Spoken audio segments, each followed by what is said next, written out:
What if I were to suggest that you play a key role in the awakening world? And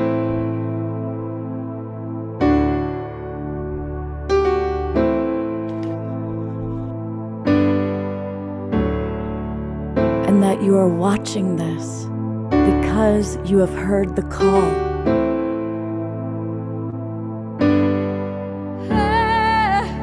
We can start right now by opening our hearts and minds.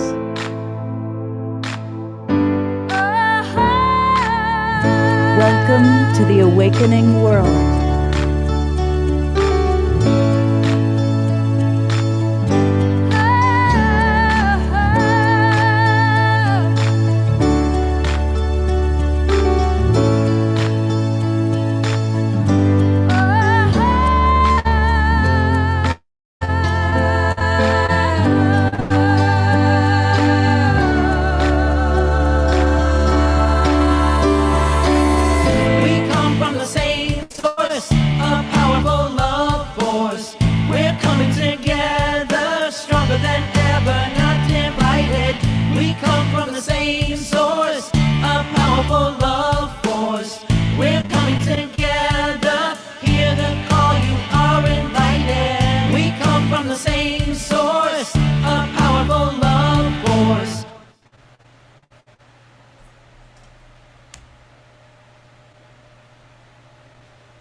Welcome, everybody. I'm Love Coach Scott Catamas, and welcome to the Awakening World, the very start of our new season, summer season for those of us in the Northern Hemisphere, and acknowledging it's winter for all of our friends down under. And speaking of our friends down under, I want to welcome everybody watching on almost 100 Facebook groups and pages, including all of our friends watching on Unify. And of course, we get people watching from all over the world on Unify. And I'm going to be checking down on my other device to see what's going on in the chat box on Facebook. So definitely connect with us, let us know what's happening, or come directly into our Zoom room. And it's easy to do that. Just go to globalpeacetribe.com, globalpeacetribe.com, and register. And you're going to get the links for all three shows that we do every weekend, Friday night, Saturday night, and Sunday morning, for the next 3 months. So it's the start of a new season, and we're going to do some fun new things. And a big hello to our friends in the Zoom room. And you know what to do. Tell us where you're from. And I see a lot of our regulars, Bonnie and Leaf and Eleanor Joy. And I know that already we've got people from Janet from Alabama. So let us know where you're from. And we're going to make the summer season, winter down south, down below, very interactive. We want to have more connection with you, our audience, because we are the Global Peace Tribe, and we're all getting to know each other, and we're all learning how to connect. And so since it's the start of the new season, and it's all about connection, I thought to myself, God, I wonder if Tangela would be available to co-host with me. Because Tangela, you may have met her before if you've seen her, she is who created Soul Search. And Soul Search is the community building organization that's partnering with Global Peace Tribe. So welcome, Tangela, and thank you for being with us both tonight and tomorrow. Thanks so much, Scott. Thanks for inviting me. And as always, it's so great to be here with everyone in this wonderful community. I love feeling everyone's energy and just seeing everyone gather here today. So thanks. Absolutely. It's great to have you with us. And along with us is also one of Tangela's core members of Soul Search. Tell us a little bit about Raquel Spring. So yes, I would like to welcome my dear soul sister and amazing quantum talented astrologer, Raquel Spring. She's actually a fourth generation astrologer from Brazil. And she combines technique with spirit, bringing astrology to many from the eyes of the soul. So I mean, I've actually had the honor and privilege of working with Raquel, and she really does provide this incredible multidimensional reading that really speaks to your soul's evolution, your soul's purpose, and really beyond anything that I really had comprehended before when thinking about astrology. So she's amazing, and she is based in Sedona, Arizona, where she mentors, writes, speaks about the greater evolution that's taking place. And she has an incredible community on Facebook and on YouTube, and is quite generous in all of the wisdom that she shares on a regular basis. So I have been blessed to experience her work in multiple ways, and she just takes astrology to a whole new level. And I just welcome this beautiful goddess to the show with us tonight. So thanks, Raquel. Wow, that was so beautiful, Tangela. I feel loved. I must be glowing right now. You are. Ah, thank you. Thank you. It's such a pleasure to be here with everyone tonight, joining forces, joining lights, intentions. Beautiful. Yeah, I was really impressed with Raquel when she was on the show previously. It's like, okay, we got to have that woman back right away. Here I am. You know, we're talking about interacting more and more with our audience.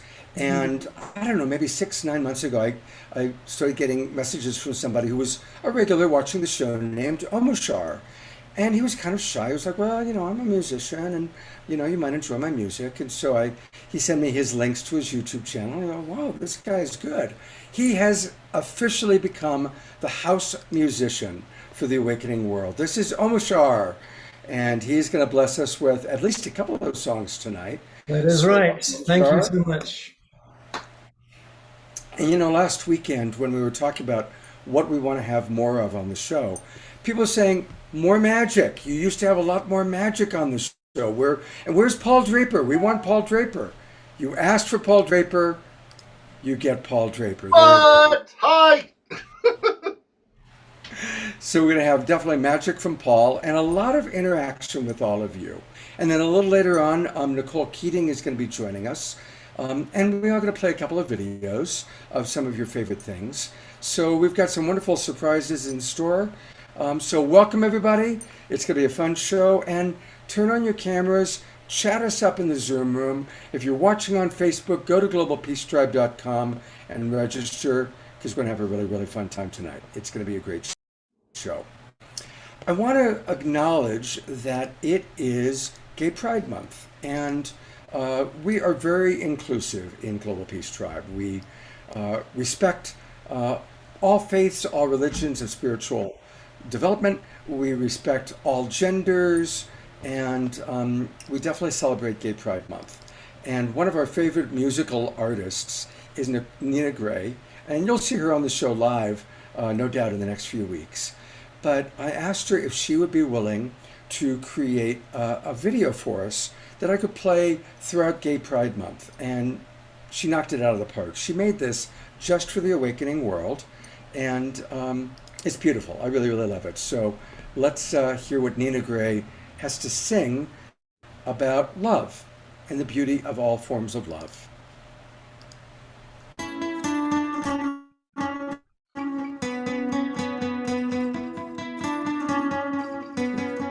Is there a right way? Or can we get it wrong? When we love someone, when we're loving someone, if it were up to Jesus, think he'd open up his arms to really love someone, to really love everyone. Love is what they say. Ain't that what matters in the end anyway? Different colors and different lives, it's all the same on the inside. Love is what they say. Ain't that what matters in the end anyway? Different colors and different lives, it's all the same on the inside.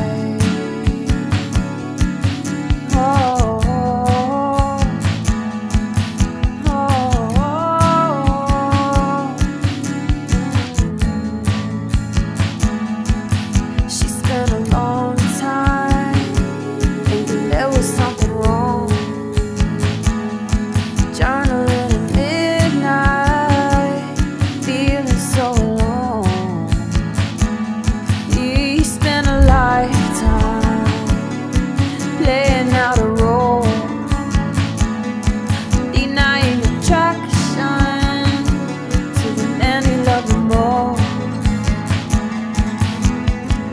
love is what they say. Ain't that what matters in the end anyway? Different colors and different lights, it's all the same on the inside. Love is what they say. Ain't that what matters in the end anyway? Different colors and different lights, it's all the same on the inside.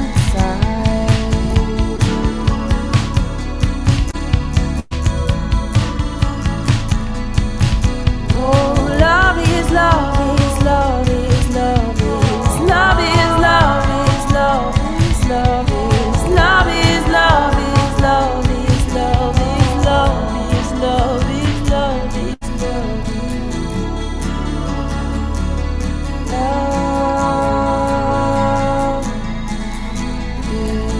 love. Love is love.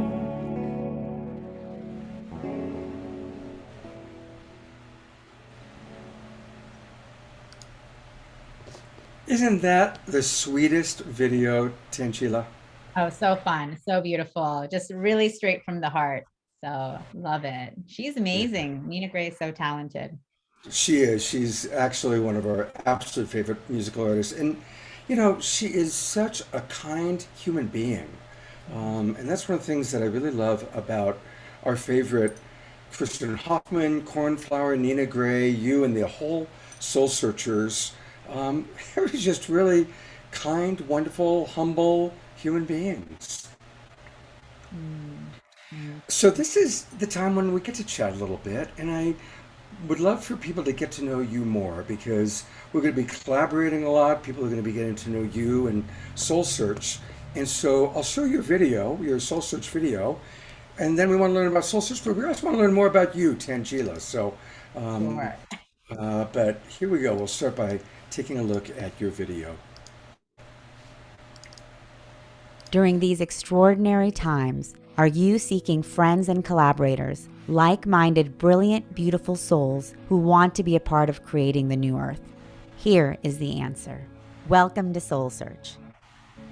Soul Search is the high-frequency global online destination for spirituality and consciousness, where people from around the globe like you come together for spiritual exploration. This is a multi-dimensional community for spiritual seekers, healers, teachers, and guides for the global awakening.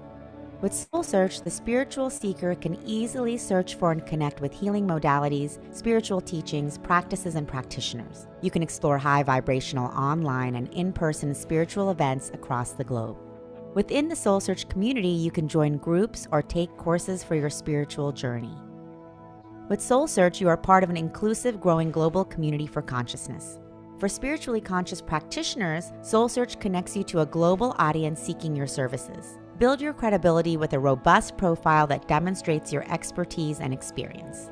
Post client reviews, articles, videos, photos, and audio.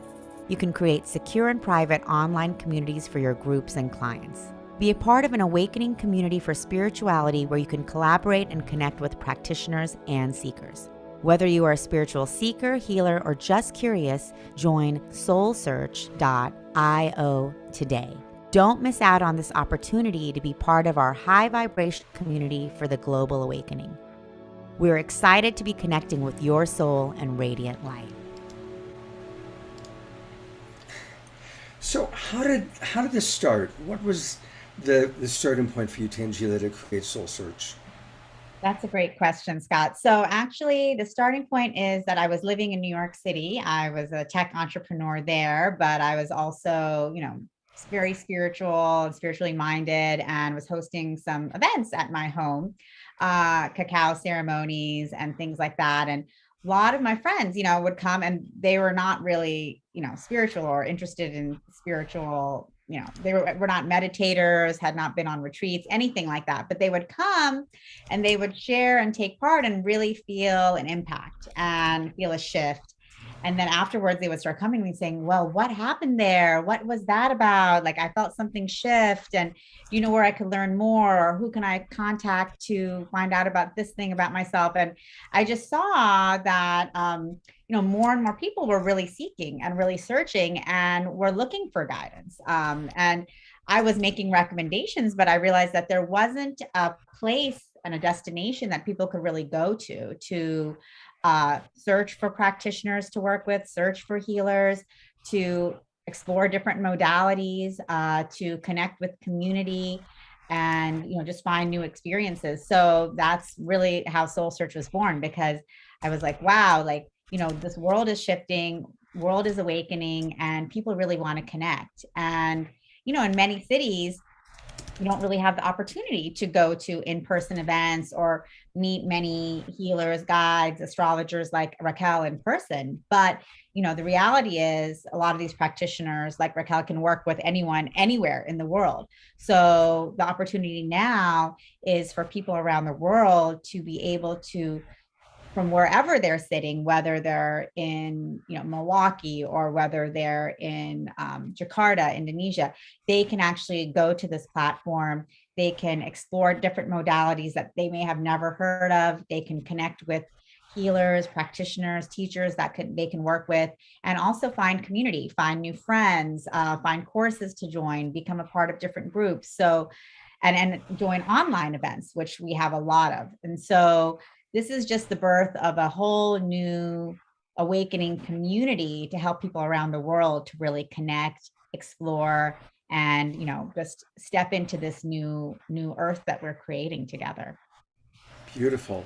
And I want to again invite everybody watching on Facebook or watching in our Zoom room, any questions you have about Soul Search or any questions for any of our wonderful people. Maybe you want to ask, well, you probably want to ask Paul Draper how he did that magic act. He may or may not answer that question.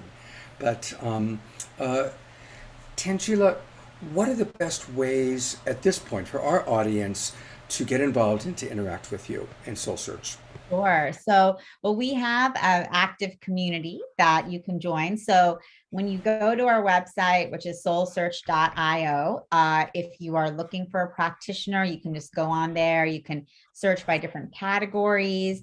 You can take a look at profiles from many of the amazing healers that we have on there, including Raquel, and see, oh, maybe, I'm looking more to explore who I am and my soul's purpose through astrology, or maybe I'm looking into Akashic records and they can find Melissa Thike or shamanic healing. So we have so many different modalities and so many different practitioners. They can jump in.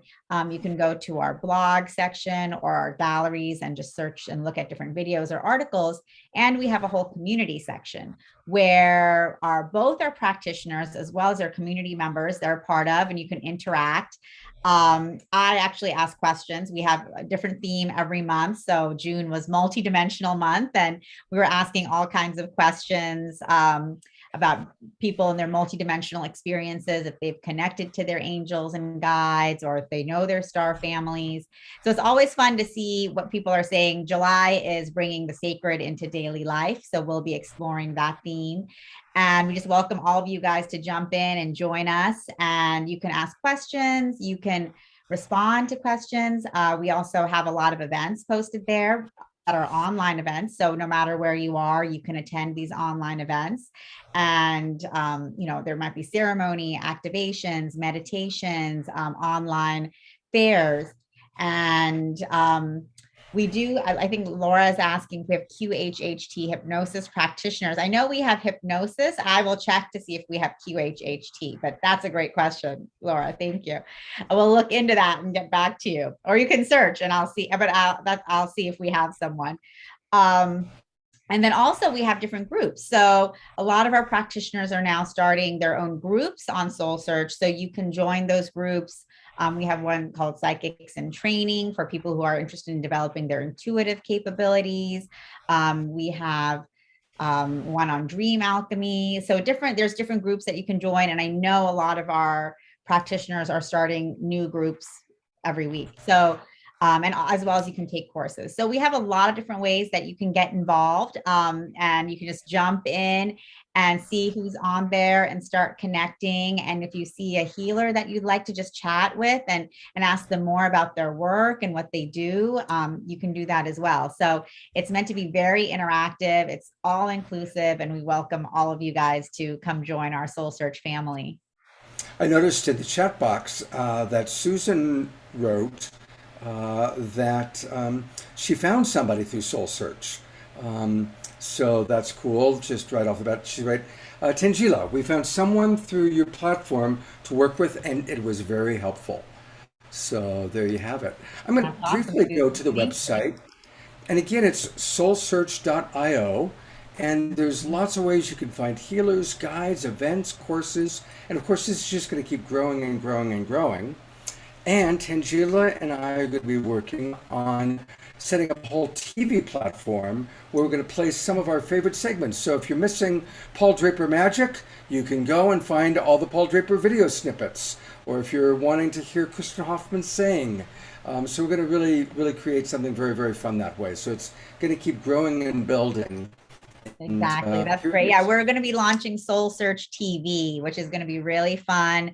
And it'll be a great way because we are collaborating with the Global Peace Tribe. So you guys can see all of your favorite people from all of the different episodes, and then we'll also be producing new shows together with Scott, and also with a lot of our amazing practitioners, including Raquel, who's joining us today. So we have a lot of really exciting things in store, and we also welcome all of your ideas. I mean, this is a community that we're co-creating together.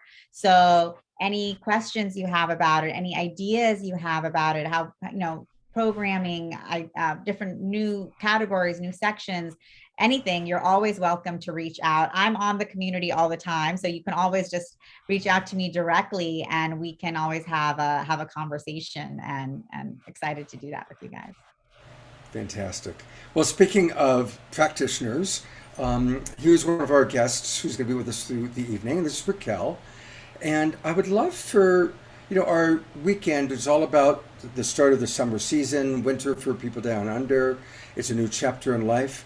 So I'm going to turn it over to Raquel to maybe share some of her tools and practice, some of what you offer so that people can get to know you, but also any wisdom that you want to share about new beginnings, new seasons. So take it away, Raquel. Thank you. Thank you, Scott. Yes, my name is Raquel Spring. I'm a 4th generation astrologer from Brazil, originally from Brazil and now living in Sedona, Arizona. And I'm so happy to be a part of Soul Search, and what Soul Search represents to me. Personally, I feel that Soul Search is one of the new leaders, one of the new voices coming in right now of spirituality and the new earth that we're bringing in. There's many new models that are coming into the planet right now. They're being seeded right now. So to me, Soul Search represents one of those, and I am so happy to be a part of it. And so, yes, I have an astrology school where I teach how I do this, because I tell everybody that I don't want to be spoon feeding you and telling you what's going to happen. I want to teach you how to do it so you can look at your own chart and understand this language. But in addition to that, I also work with personal sessions where I help guide many people individually through their own situations, their own process, their own journey, but in a way that is in alignment with the overall direction, the overall intention that was set by the soul. So it's a very beautiful work because it's very in depth, and you're working together with the greater whole of your existence. And then through that, I help people navigate situations, make decisions, and so forth. So that's just a little bit about, yeah. Yeah, well, right off the bat, people are wondering. So Dr. Laura is asking Raquel, tell us what the rest of the year will portend via the astrological alignments. All right. Well, good question. Yes. That's an extensive subject. We've got a little bit of time here. I'm going to say this much. I'm going to tie it in also. And thank you for that question. If there's any other questions, please bring them in. I love questions. But I'm going to tie that in with also what you asked about the new season. Great. And I want to share a little bit also from an astrological perspective, because we've just entered a new season. So this is the season of summer here for us.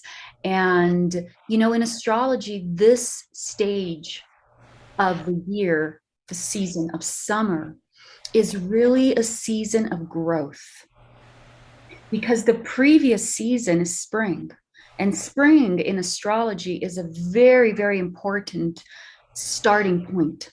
This is really where the astrological year begins, with spring. So spring brings that energy of fertility, of planting the new seeds. This is where we start to really get a good hold of what the year is going to be about for us. A lot of us, we celebrate the new year and we enter January 1st with that new beginning expectation. But if you stop and notice, it's really in spring that you start to gain that momentum, like, okay, now I'm fully in 2022, for example. So the season of spring is that point of new beginning where you're introducing the new energies that you're going to be working with for that particular cycle. And when we come to the next season after spring, you have the stage of development and growth of the themes that were planted at the stage of spring. So really where we're at right now, we're at a stage of very rapid development of the themes that were seeded in spring, in the beginning of the year. So if you stop and look around you, if you look in the world or in your own life or the life of your loved ones, you'll see this momentum that I'm speaking of. And tying it in with the question of, where we're at and where are we going to next? Of course, that's the big question. That's the big question. Where is this all going? What's happening next? Well, we are at a stage right now that with the season of spring, we have been bringing this accelerated momentum, because this is the stage of growth, of rapid developments. So of course, in my work with astrology, I never just get the isolated, okay, this is a new season, period. No, I look at the greater cycles that I call them the cycles, the greater themes that are in place, the ones that belong to a season of a year, 2 years, 5 years, 10 years. There are many different cycles that are holding in place this birthing of the season.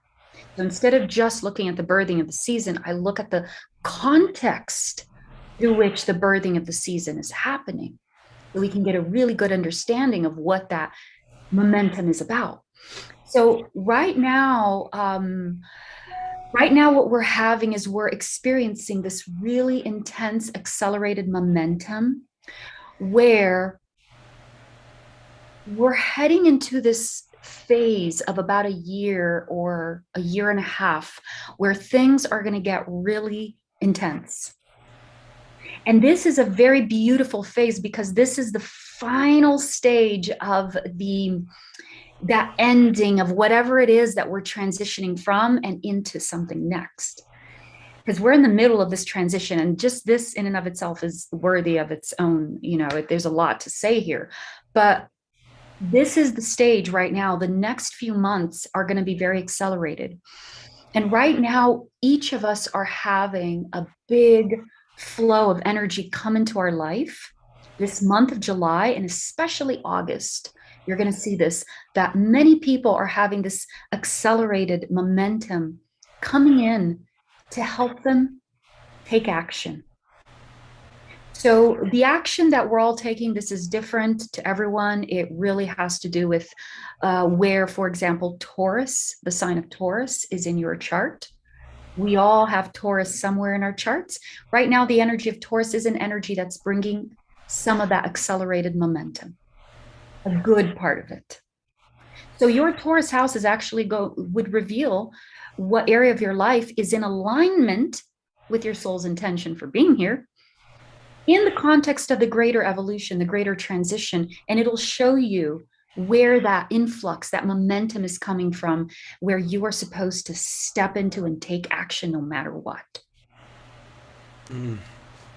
Doctor, a couple things. Dr. Laura, I'm going to read a lot of comments, so people give us your comments. Dr. Laura writes, so glad to hear this is the final stage of the transition. Suzanne wants to know what type of astrology you utilize, Western, evolutionary, Vedic. And just as an example, since you talked about it, my moon is in Taurus. And actually, of all my signs, I've Capricorn Sun, Taurus Moon. I relate most to Taurus Moon. So, just as an example, what with Moon and Taurus, how would that be impacted by what you're sharing? You know, Scott, I believe, I don't know if you know this or if you remember, but I believe your moon in Taurus is in the 12th house. I don't remember. I believe so. I asked Scott for his birth information and I had a little peek when we first met a couple weeks ago. But when I look at someone's, for example, let's say that you have a planet in the sign of Taurus as well. Maybe you have a sun in Taurus. I'm going to look at that planet, but I'm also going to look at the house it's in because that's going to add a lot of information. So, for example, anything that has to do with the moon is a very close emotional space for you. It usually has to do with family, with home. Moon also represents women in a lot of the feminine nature. It could be the mother as well. So overall, these are all themes that are very active for you right now. Of course, it depends on the relationship of the rest of your chart as well to really hone in and get that direct message for you. But the 12th house is also a very spiritually elevated place of astrology. So this is the place where you find meditation, retreat, spiritual communion, spiritual experiences, past life regressions, dreams. This is the place. And by you having the moon there, Scott, it's already you're naturally connected with this energy. So, but there's something more during this stage that's pushing you there.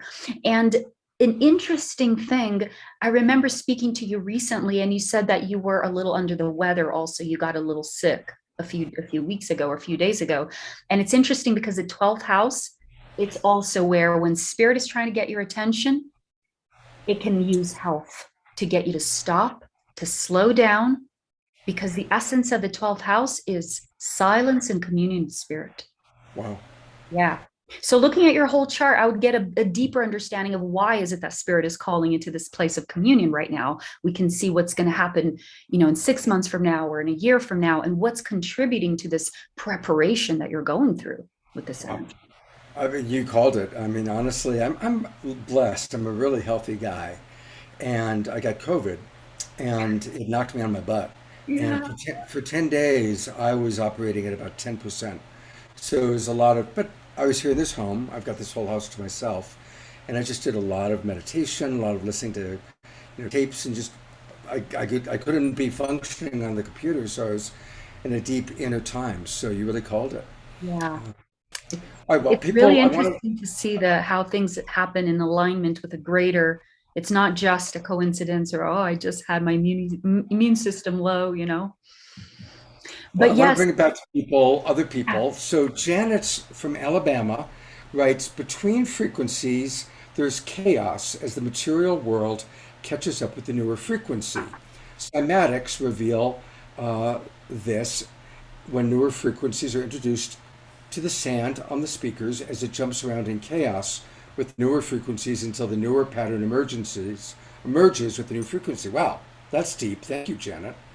And Mary, I think it was Mary, was wanting to know if you could get even more specific about the intensity and how to work with that intensity. I work a lot with the moments that present to us. So for example, one big moment that I like to work with are the energies of the new moon. So it really depends on the lunar cycle that we're working with at the moment there is no one answer here for the whole year. I mean, of course, generally we can always come with an answer, but if you want specific, look at the energies for this month. What are we looking at this month?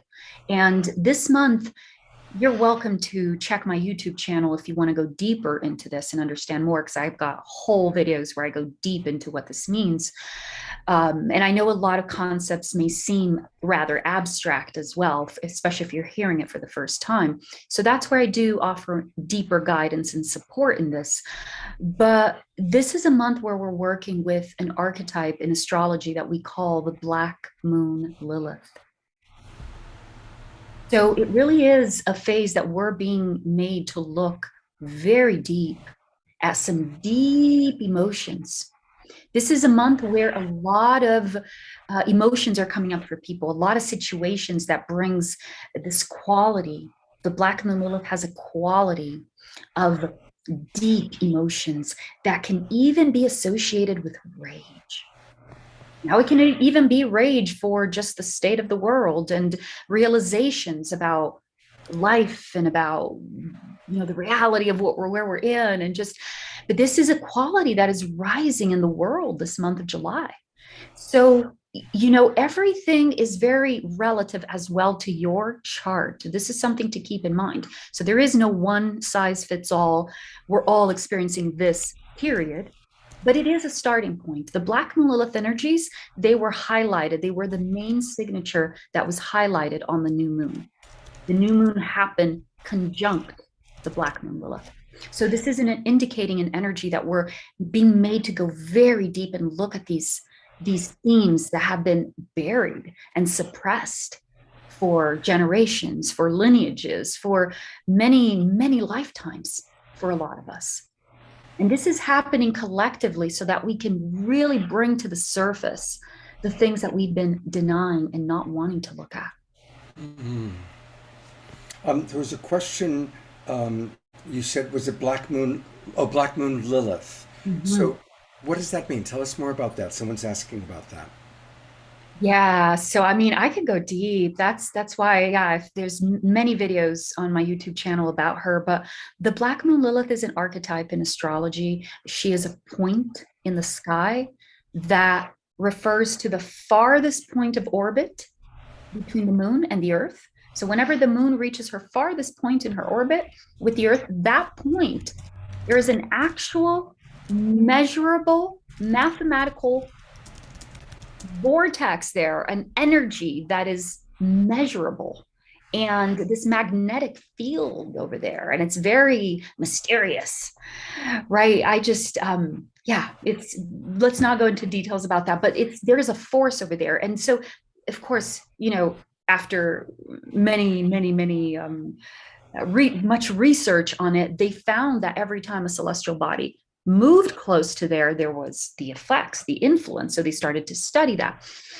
And so the Black Moon Lilith is this point of the moon's orbit with the earth, and it's the farthest point. So it's a point we don't see of the moon, basically. And because we're dealing with the moon, it has to do with our emotions. So the Black Moon Lilith becomes a point of our emotions that tend to be repressed, tend to be considered controversial or dark or unwanted. And we carry this stigma with us. We all have a Black Moon Lilith somewhere in our chart, and that can show you a little more of that energy in your blueprint. But this particular one is an energy we call the transit. So this is where that point is right now for everybody, period. So there's two, we can work with your individual and we can work with that point for the world. So the Black Moon Lilith is this energy that tends to be more mysterious, more hidden. It has to do with our emotions. Now, moon is also feminine. It's, a lot of themes that have to do with the feminine frequency. What is the feminine frequency? Everything that has to do with, whether you want to call it the divine feminine, the mother guides, the essence of creation. I just summarize it and I say the feminine frequency. So there's a very ancient stream of the feminine that belongs to thousands of years, even prior to our civilization. And this part of our history, this part of the feminine power has been purposely suppressed and hidden, and it belongs directly to the Black Moon Lilith. So the Black Moon Lilith has this dual darkness to her. That part of it is the distorted, the pain, the rage, the manipulation, but it also is just the other side of the coin of the feminine frequency. That is a really strong point of power and energy that we are just now becoming mature enough to understand about. So a lot of my classes, a lot of my work recently has revolved around teaching people about her and helping them understand so we can prepare for this type of information and access to this power that we're walking into. I like to correlate the power of the Black Moon Lilith as the new sovereign aspect that we're embodying. And it's that unwavering, untamed essence of the feminine that is now returning to us. So it's a very balanced place of authority, but also heart, wisdom, so that you don't mistake that for being naive as well. And this is a very complete aspect of sovereignty that's coming to us. But in order for us to access that sovereignty, we need to make peace with what we call the darkness. And this is really a part of us. Like everything that we feel, the rage, it's all part of our essence that is coming up for us to look at. So it is an extensive subject. It's a very deep work, but in essence, I hope that helps to explain a little bit that what the Black Moon Lilith is about and why she's in focus for us this month. Beautiful. And first of all, you're captivating in the way you communicate. Absolutely captivating. Thank you. I love how eloquent you are. And a couple of people made comments about anger, and Dr. Laura was saying, how can you not feel rage with some of the things going on in the world? And I'm glad we're talking about that for a minute, because often, obviously, most of the people that watch the show are of a certain spiritual bent, you could say New Age, a New Thought. And often in New Thought, there's the idea that anger or even rage is bad, that it's not spiritual to be angry. And I disagree with that. What I do like to teach is that anger is a natural human emotion, and it needs to be managed. And it's always appropriate, if we are angry, to acknowledge our anger, but not to direct it towards somebody else or use it as a weapon, but rather to look inside, which of my values have not been met, right? When we're angry, it's because there are certain values that haven't been met. So for example, if there's a politician that makes us angry because, let's say, he's not honest, or we perceive he's not honest, don't focus your hate on the politician, but get in touch with, it makes me angry because I so value honesty, and I long for honesty from public leaders. And focus on the beauty of the longing that isn't being met, as opposed to hating on the person that isn't showing up the way you want them to show up. And that's a way to pivot with our anger. So just wanted to toss that in there. And I'm going to go to your website, because you do have a lot going on here. It's a beautiful website. It's easy. It's her name, RaquelSpring.com. And to get to her videos, just go to blog and videos.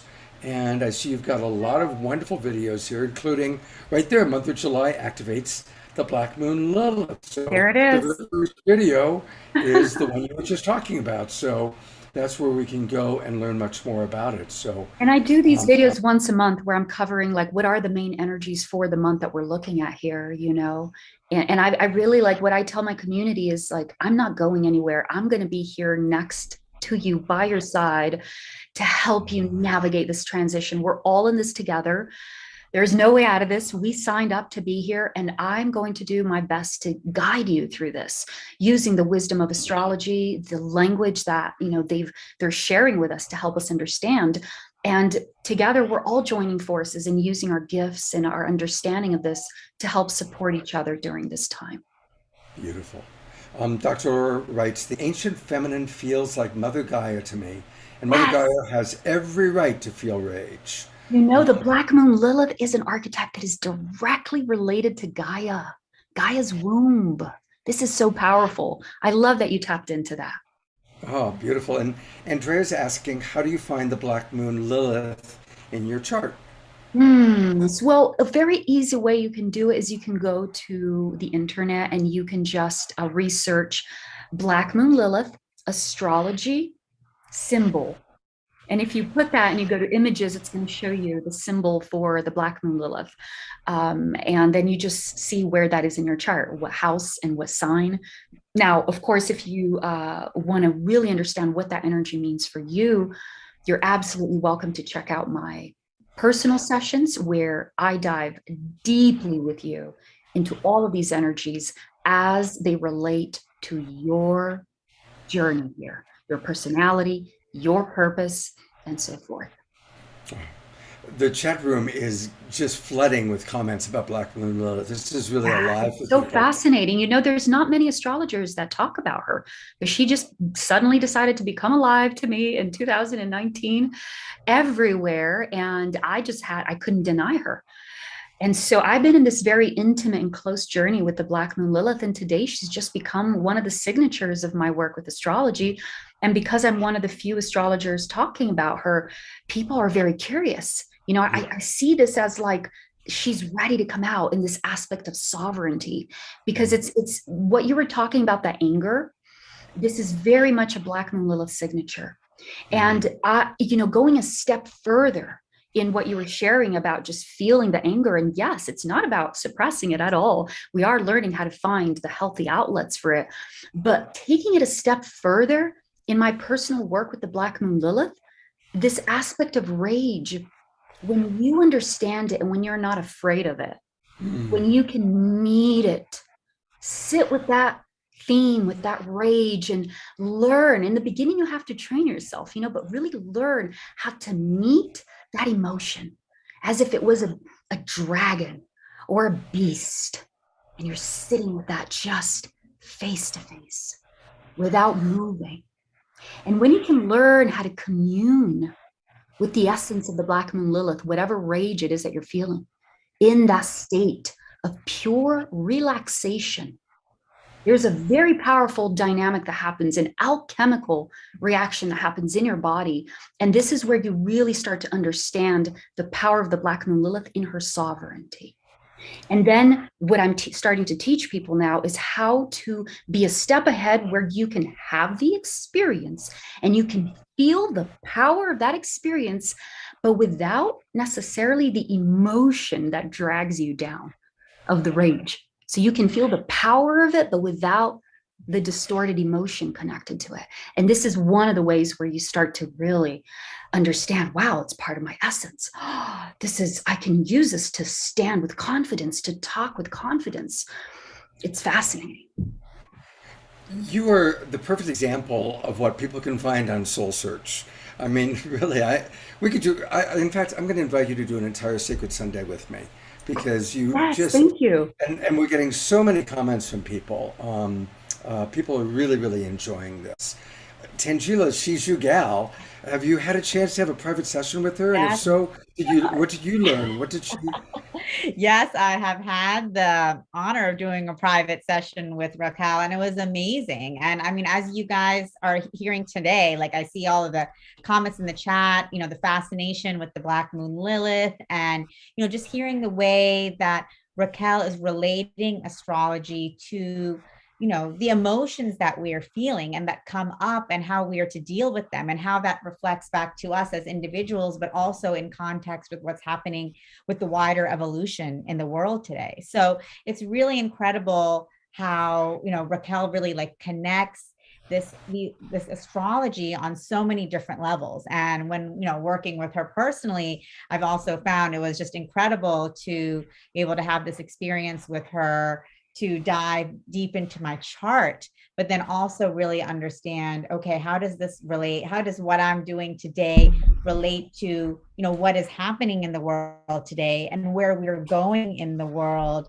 and then and what is the evolution of my own soul's purpose and path as the world continues to evolve. So it's an amazing experience. And I actually would invite Raquel to talk about that as well, just, because you and I have had these discussions both around my chart as well as just with Soul Search and what's happening in the world. We are at a really incredible point, in the world's evolution. And what does the astrology say about that? And where are we today with that? I'd love to just have you share that with our Global Peace Tribe. Yeah, I feel like, oh my goodness, everything is so beautiful. This theme of where we're heading, what is this all about? Oh my God, it lights me up. This is the reason why we're here. This is the reason why we're here. We are the theme of all the ancient prophecies and visions and all the mystics that talked about our time. I mean, this is it. And it's really exciting because astrologically, we are getting ready to, well, we already started, but we're closing a massive cycle of history of humanity. And we are transitioning into a brand new one. So because of this is unknown territory in many ways. And what's happening here is that what has been up until now, there are many cycles that are ending right now, big cycles of 200 years, cycles of a couple thousand years. There's this very big one here that we use as one of the main cycles that we're transitioning from into, which is the age of Aquarius. And you may have heard that term. And so this transition from the age of Pisces into the age of Aquarius, that's another extensive subject, and has to do with where we are at positioned right now in the solar system in reference to the rest of the celestial bodies. But what happens is that when we reach this part of the solar system and we're aligned with new frequencies from different suns and constellations and solar systems, and we're literally receiving new information into our perception, our reality, because we're aligned with a different part of the solar system, if that makes sense. So being aligned, starting to enter this age of Aquarius, which is the segment of the sky that holds the constellation of Aquarius. This is where all of the stars and the whole constellation of Aquarius is at. We are moving from Pisces into Aquarius. So Aquarius is very different than Pisces, very, very different. So what's happening here is that we're getting ready for a complete change of reality. And the analogy I like to use is, this is a good analogy for me because it happened I remember when the internet came in. Okay. And for me, it was like, in the 90s, in the late 90s, I was in Brazil, and that's when like the internet started to become popular, the computers and stuff. And remember that transition from like my grandparents, for example, that had no idea, even until today, it's like a computer internet, but the internet has totally taken over the world. In the matter of a generation, we've gone from that reality into this reality. Well, guess what? The internet is an attribute of Aquarius. So it really was a little bit of that energy starting to seep in and come through, because it's never a one day to the next event. We go through a process, and we still have like about 500 years until we're fully in the age of Aquarius, but we're more than ever in it now. So when the internet came in, it was this night to day shift of reality. All of a sudden we're connecting people from other parts of the world. People can upload stuff, and it shifted our reality. And we're about to experience another one like that, but much bigger.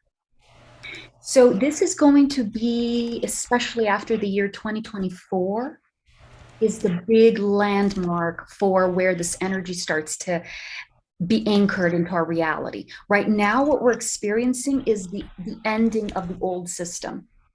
The ending of the patriarchal structures, the hierarchy, the very earth-based, because it had to do a lot with the earth elements and so forth, the earth-based models of reality, which includes paper money, it includes fossil fuel, petroleum, like things that are dense, material, physical, and it also includes a lot of the way that our societies are structured around the earth element. And now moving into Aquarius, Aquarius is air.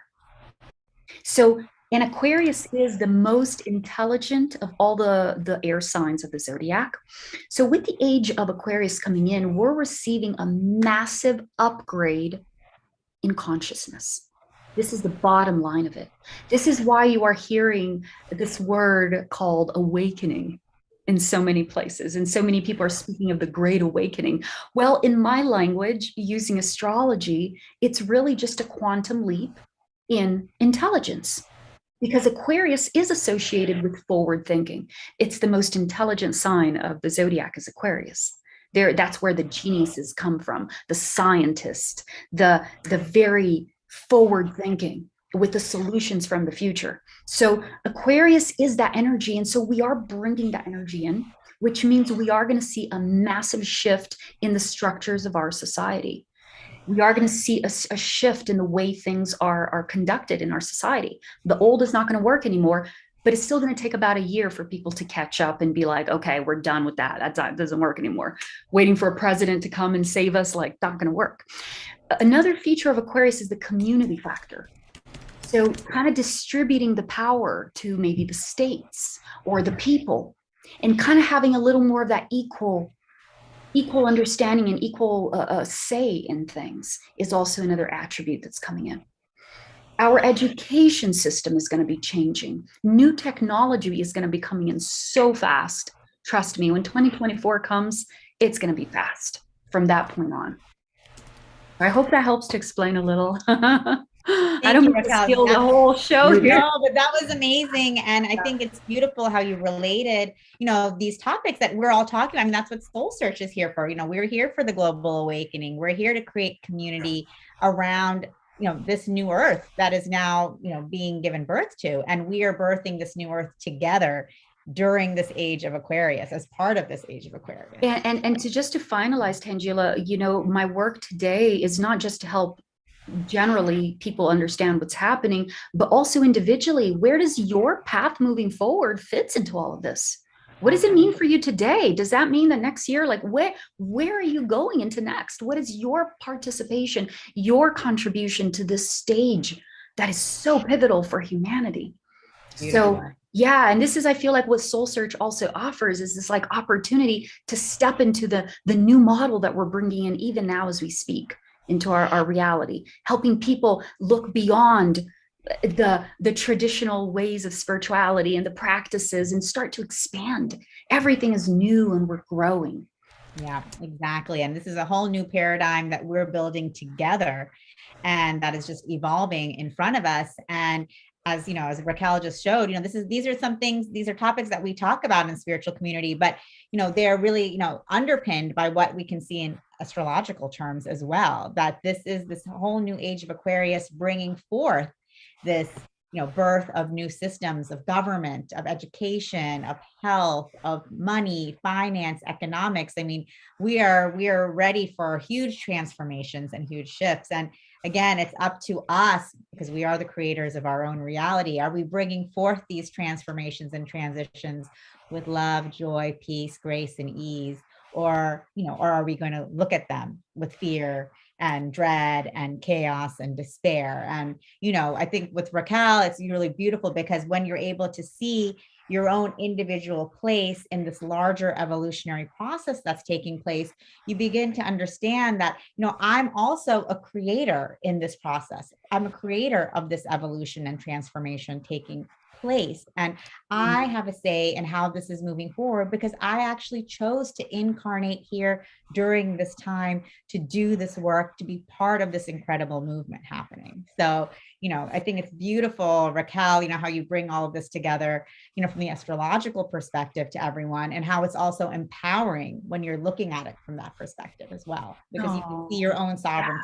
In this. Thank you. And I'm just going through all the comments here too, and it's just so beautiful. I wish I could go through all of them and answer all of them. They're so amazing. Thank you all for your participation and it's the heart connection, like it speaks to us, because we know we're all feeling it in some way, shape, or form. And I want to honor the ones that are also going through what I've been calling the death process, which is a very sacred and beautiful part of this transition, which is where you're allowing yourself to say goodbye to all of the experiences that you've had up until this point that serve their purpose. And maybe, just maybe now, you don't fully resonate with them anymore. A lot of people are going through these losses of identity where they don't resonate anymore with their job or even the thing they've been wanting to do and preparing for so many years. And now it's just doesn't really mean the same to them anymore. And this is part of the transition process, that we're letting go of the old model of how we used to view our perception of fun, our perception of relationships, our perception of family, mission and purpose. That's all changing. So if you're one of the ones that are experiencing this piece of the transition where it's this loss of identity, and you just are in this sacred zero space, honor it. This is your contribution to the transition. Okay, it's not going to last forever. There is a beautiful light coming, and this is where your individual chart is also going to help to clarify that for you. But honor every stage of what you're feeling and this transition. Raquel, you rocked it out of the park. I'm going to private chat you and see if we can come up with a date for you to either come on Straight Talk or our Friday night show or our Sunday show. And hopefully we'll set that up before tonight ends so I can let people know about it, because people are really responding beautifully. Yes, I would love to just answer all these comments and dive deep into whatever people are wanting to talk about. Yeah. Okay, well, and we're going to get more from Raquel because we're going to have a roundtable conversation a little bit later in the show, so she'll be back. But it's time for some music. It's Saturday night, and we always have music on Saturday nights. So I'm going to turn it over to our house musician, High Vibe. Tonight's a high vibe night. It's a high vibe weekend. The people that It is a high vibe weekend. You are our high vibe musician, my friend. Yes, I know. As is everybody who is tuning in right now, I can feel us. And I brought an epic song, and we are all creative beings. And I've been brought in to create a little space for us now where we can just slow down. We can take a few deep breaths. We can drop out of our minds into our heart. And the song I have is called Spiral Through the Stars, and I rarely play it. However, something called me to play it tonight. And it was created, I just read a book by Ken Carey called Return of the Bird Tribes. And also I was looking into Barbara Marx Hubbard's work at this time, and I saw an image of the Earth that is not only orbiting the sun, but the whole system is spiraling through the universe. And so as a result of all this input, I wrote the song called Spiral Through the Stars. And so let's see what it sounds like.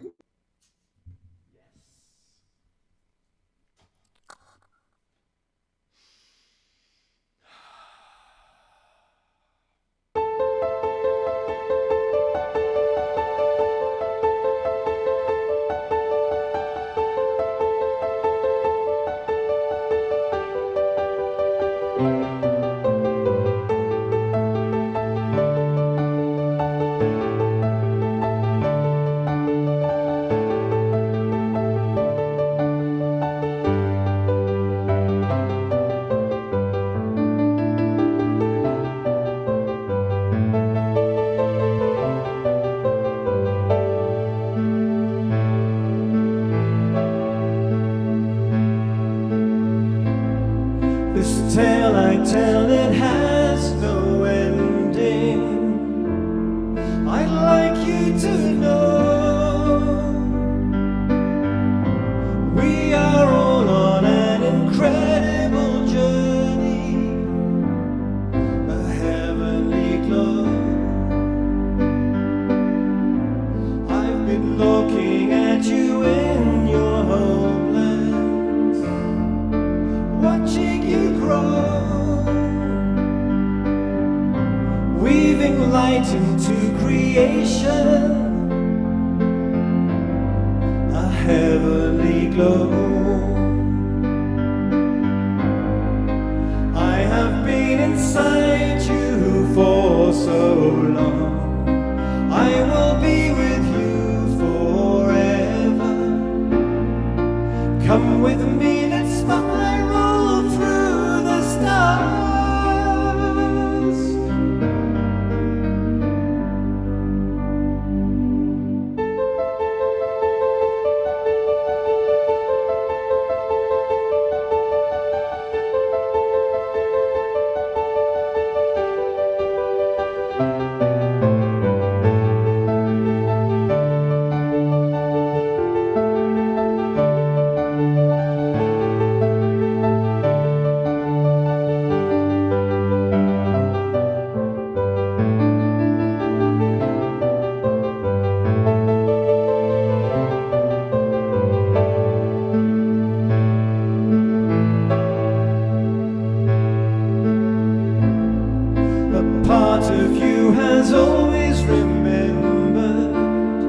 since the beginning of time.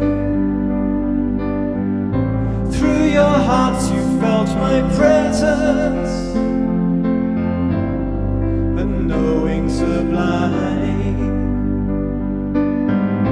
I've been guiding you beyond your perception, forever your friend. Take some time and get to know me. I'll welcome you home. I'll welcome you home. I have been inside you for so long. I will be with you forever. Come with me, let's spiral through the stars.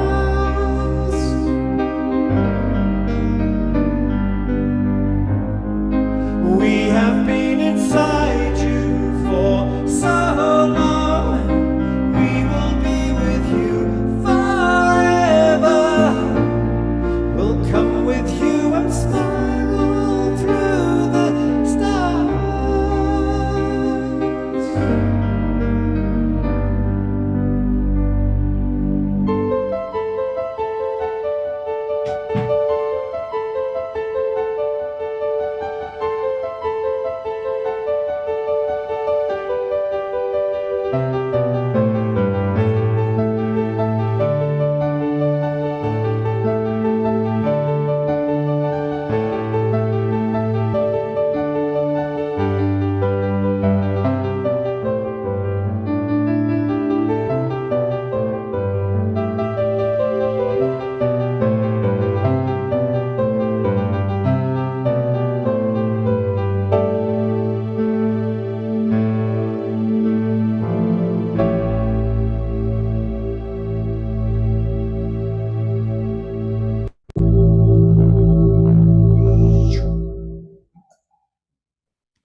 There it is. Beautiful, beautiful. And it's a trip playing that song because it's so complex, and I know it inside out. But my mind keeps on coming in and directing me on how to play it.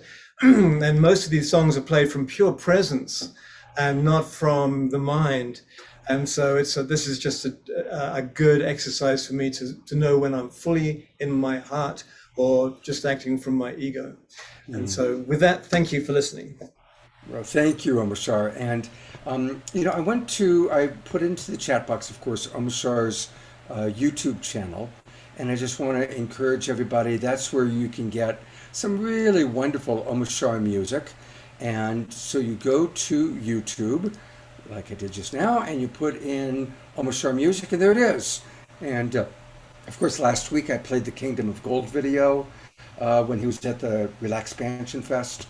So thank you, Omashar, and he's going to be back with us later on in the show. So Thank you. thank you, bro. All right, you asked for magic. You asked for Paul Draper, and the Global Peace Tribe is delivering. Here he is. Paul Draper is back. Hello. He was on the Discovery Channel last week. Many of you might have. Oh, I lost your sound. Here I am. Can you hear me now? Yes. So welcome back. Paul is one of our absolute favorite presenters who's been on the show many, many times. He turns me into a 10-year-old boy because I can't understand how he does the amazing things that he does. And he's also a super cool guy. You've seen him on the History Channel, A&E, HBO, Hallmark, Travel, Discovery, and on and on and on. And the other thing I want to just say about Paul, every day he does at least one free show for a senior citizen home, a school, especially during the pandemic, people needing to be cheered up. He's one of the most generous human beings I know.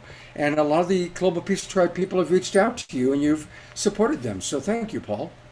Absolutely. It's such an honor to be back to play again.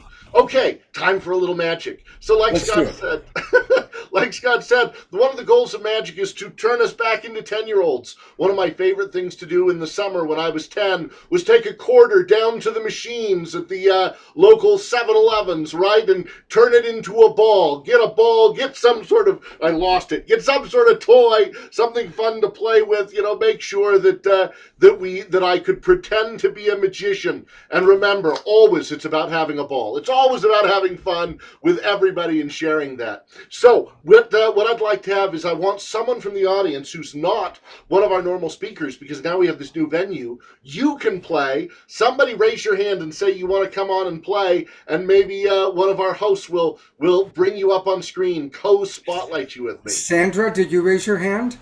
Sandra, will you come up and play? I thought I saw her raise her hand. Bring her up. Okay, there she is. Hello. Will you unmute yourself, Sandra? Hi, Sandra. How are you? I'm very well. I'm very happy to be here. Oh, thanks for playing. And is that a book you wrote right there? Labyrinth Path, The Light and Yeah, right. Oh, how Art and beautiful. poetry. That's so colorful, so fun. I want you to help me with something. I have a stick here with a whole bunch of different colored gems. If you've seen me before on the show, you know that I was the last magician at Disneyland. And this is some of the wood and some of the gems from Pirates of the Caribbean. They were refurbishing it, and I asked them if I could have some of them. Would you name a number between 1 and 6 for me? 3. 3. 1, 2, 3. Your color is green right there. Green. Ready? 1, 2, 3. Now they're all green. Not only on that side, Sandra, but they're all green on both sides. You did a perfect job. Now over here, I have a collection of beautiful fans. They're all different colors, all the way up and down just like that. Let me put it back, whoop, on top of this and put it back down. Sandra, if I take and I wave this over the top, ready, 1, 2, 3, all the colors come back. If all the colors come back, what color are the fans now? What color are they going to be? Oh, if they all come back? It's all going to be your color right there, every single one of them. Oh my gosh. Number 3, the color you chose, they're all going to be green. Now, maybe I was a little bait and switch there, so I want to take it a bit further. I have a treasure chest with 6 different colors in it.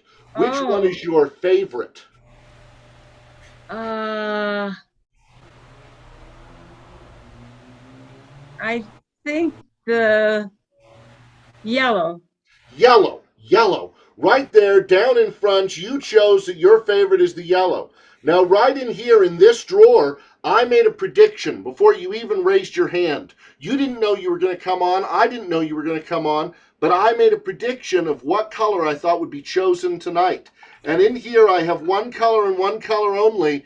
Your color, that golden color right there. Give Sandra a round of applause. Thanks so much, Sandra.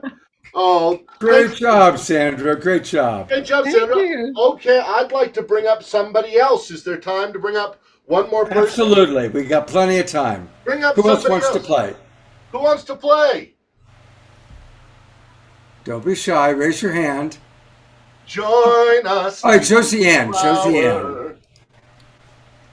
Hi there. Hello, What's your name? Josiane. Josiane. Where are you, Josiane?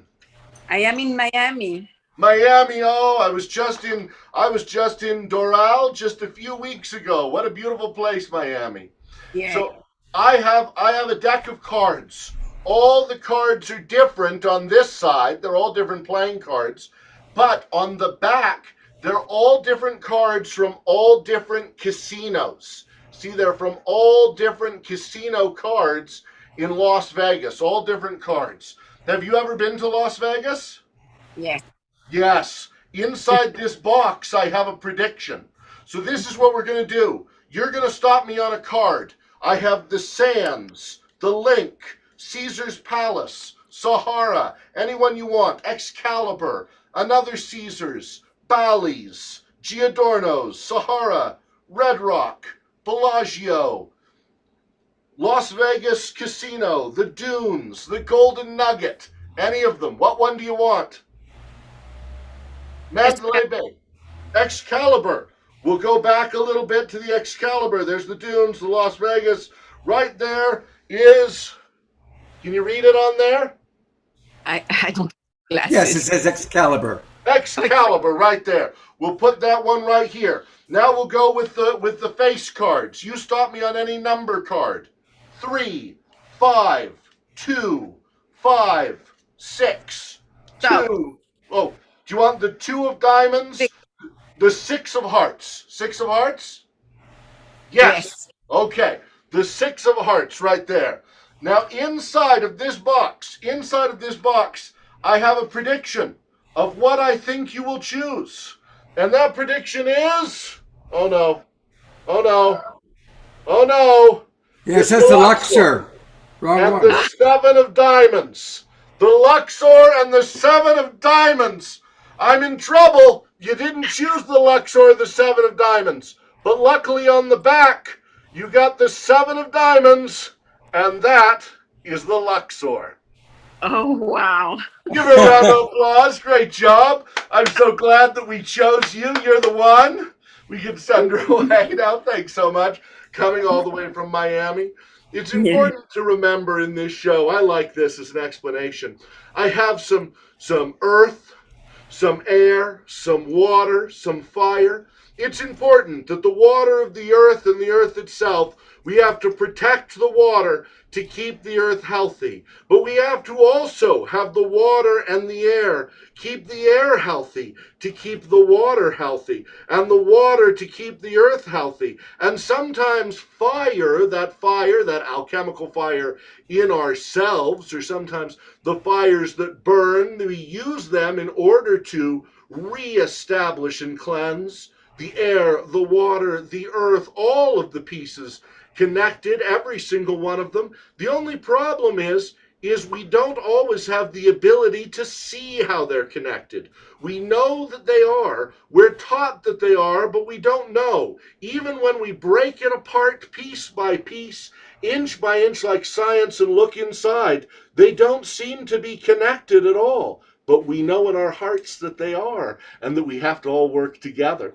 I sure like coming on and sharing some magic, Scott.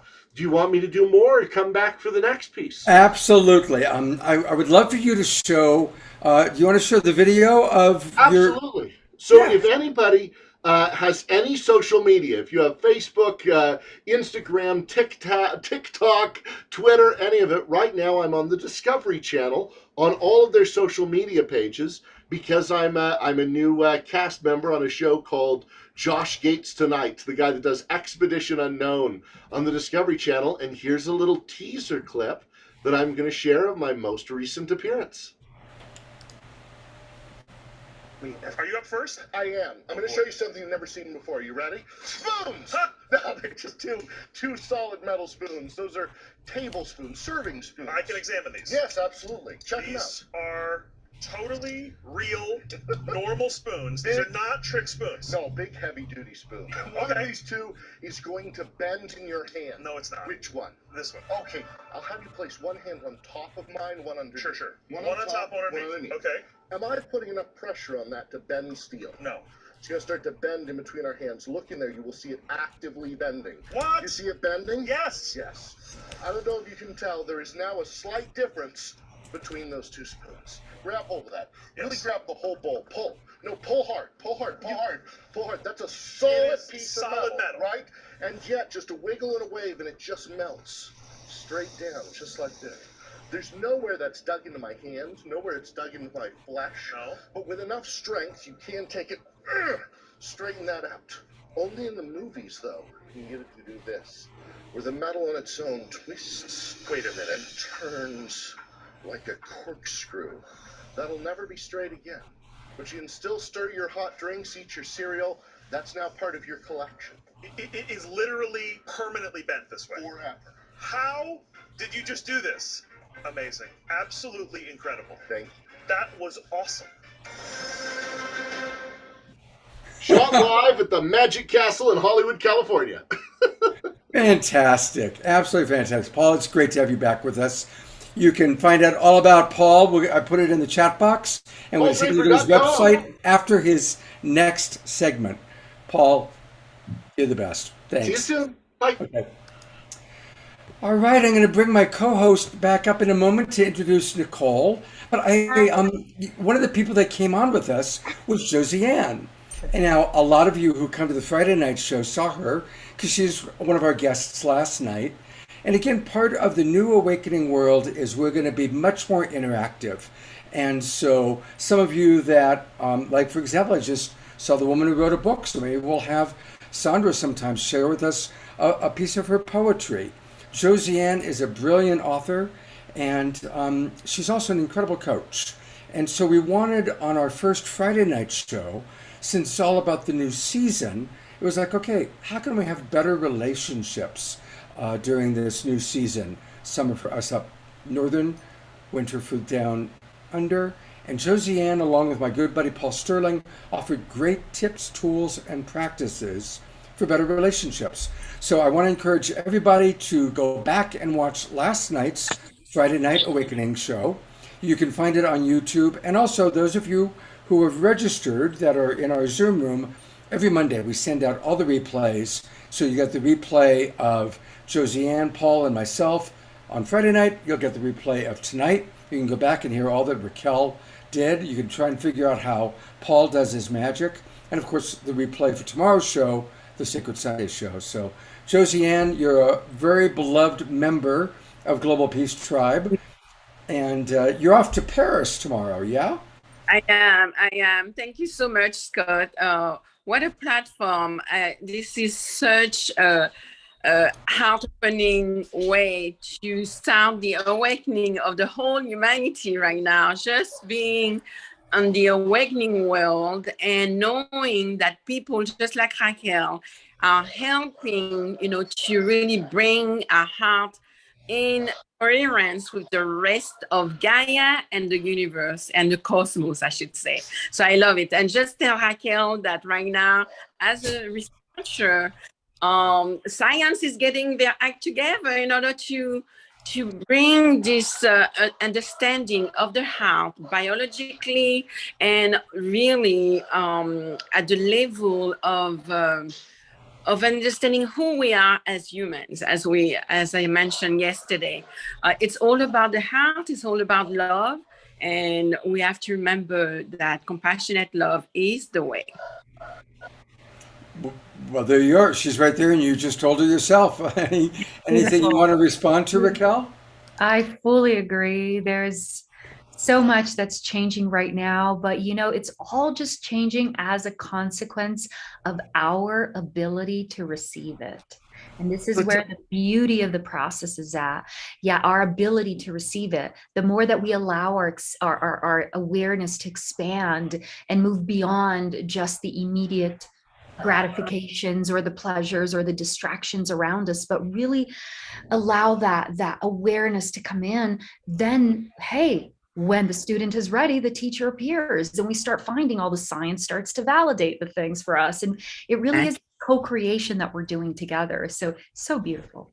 It is indeed. It's this is a challenging but very rewarding moment in our lives, and we all chose it, and we have to gather our courage and know that there's a reason to this madness, basically. Yes. Yeah, no, absolutely.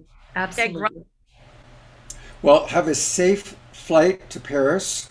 And maybe, we're going to have correspondents coming in from all over the world. So let's stay in touch and let's have you maybe come on for a few minutes from Paris. All right? Okay. That sounds great. Thank you so much. Big kiss. Absolutely. Last week we had Trish coming in from the San Francisco Gay Pride Parade. So we'll arrange to have Josie Ann coming in from Paris. That'll be fun. All right. I'm going to bring back on my wonderful co-host, Tangela, if I can find her here. Hello, I'm here with our beautiful friends, Renee and Anthony. Oh my God, there they are. Hey, Renee and Anthony. Hey, Scott, how are you? From Blue Soul Earth, and also my very dear friends, and also part of our Soul Search family. Yes, absolutely. We are definitely part of Soul Search, and we love it. And we're here. I'm actually a guest at their home today, and I just wanted to bring them on to say hello.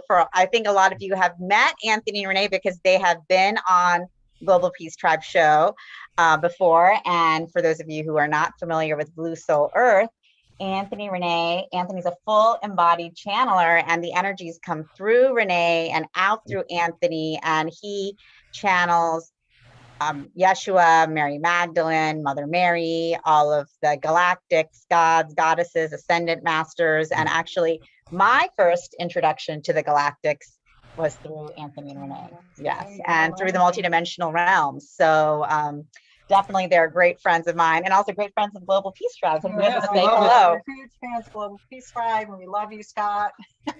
And love being on your show. You have a great community here, and we're just super supportive of the work that you guys are doing.